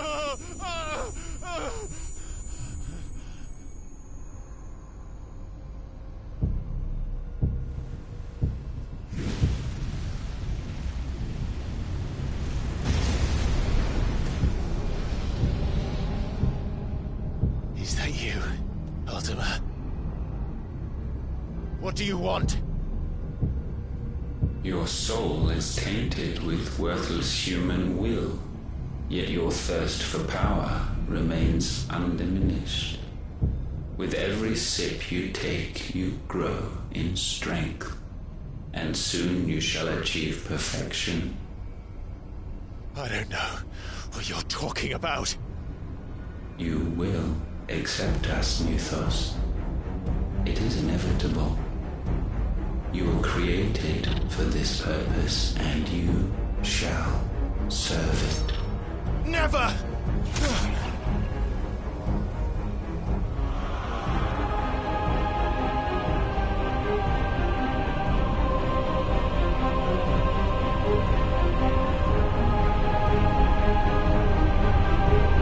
Fight it, Clive!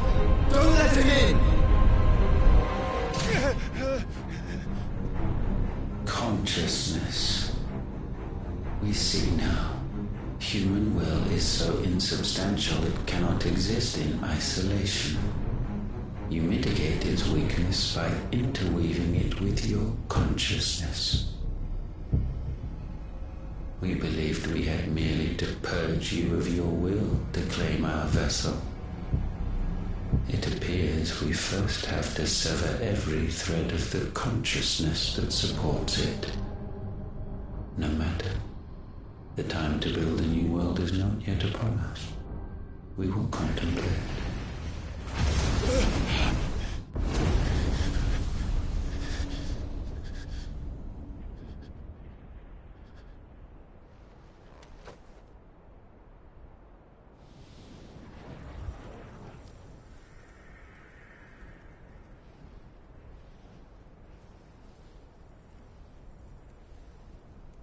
Thank you, Joshua.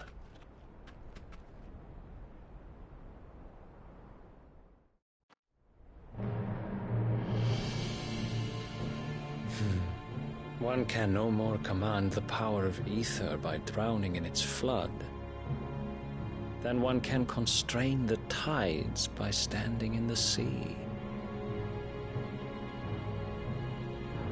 I had thought Hugo wiser than this, but it seems his head was full of rocks after all. Titan was strong. Your Majesty. But Mythos is stronger. For 5 years, that man lived only for revenge. Clinging fast to a fiction, even as it swept him into the abyss.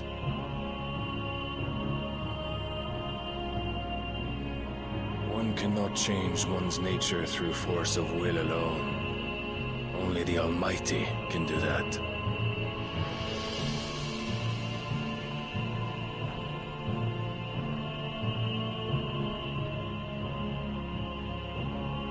Hugo Kupka, the man who gave his life for a woman's head. A fool like all the rest.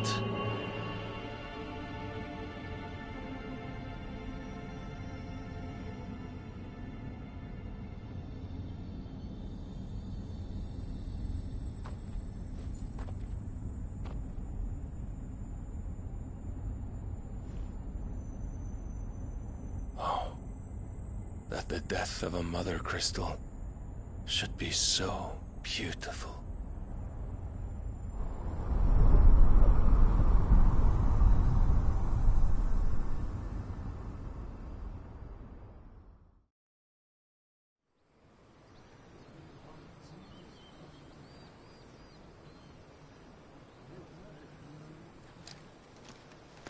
Some medicine, my lord?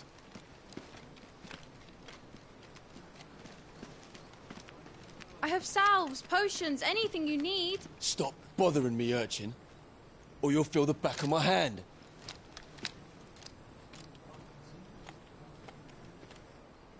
must consider your health, my prince.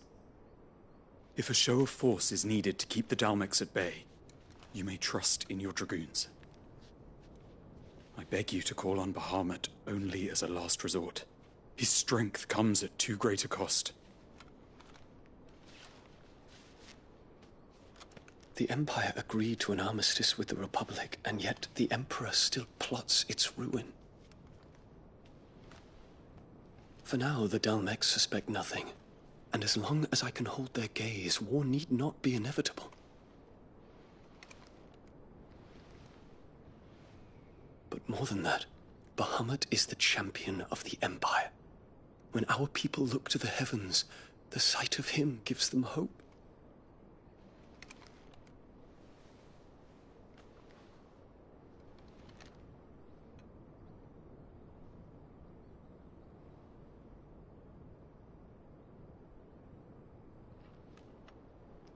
Forgive me, Terence. Would that you were my master. But alas. I will always be your loyal servant.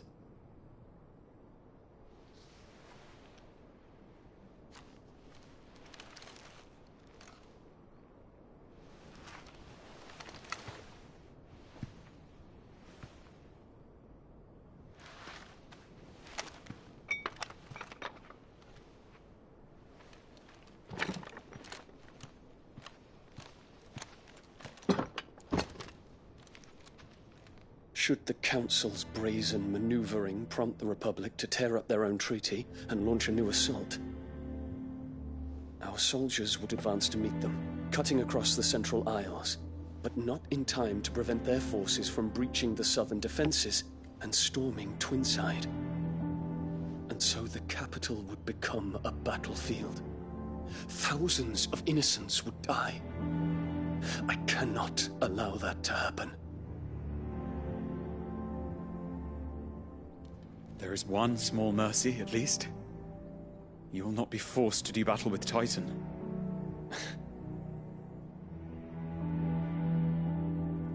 Would that I could avoid doing battle at all. 1,000 pardons, Your Highness. What is it?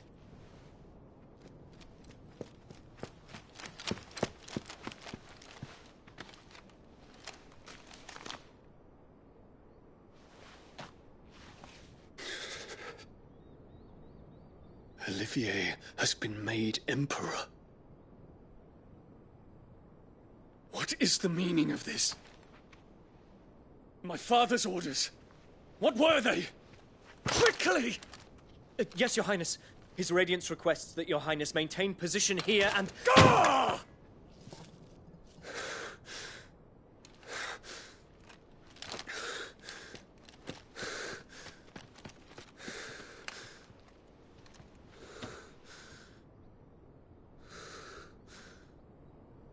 Terence. Yes, my prince. I must go to the palace. I'll ready your steed.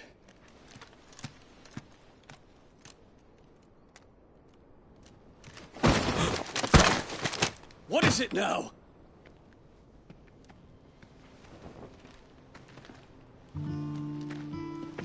Forgive the intrusion, Your Highness. I know you.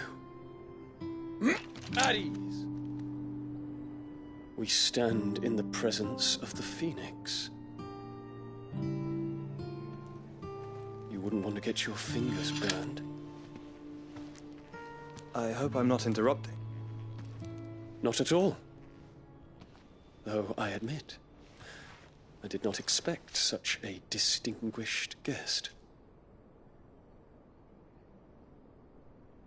How many years has it been since the Remembrance ceremony? 20? I thought you long dead. Do I address a ghost? Many have told me that I look like one. But no. I'm alive. Just. Prince Dion of the House Lesage, I have a tale to tell you.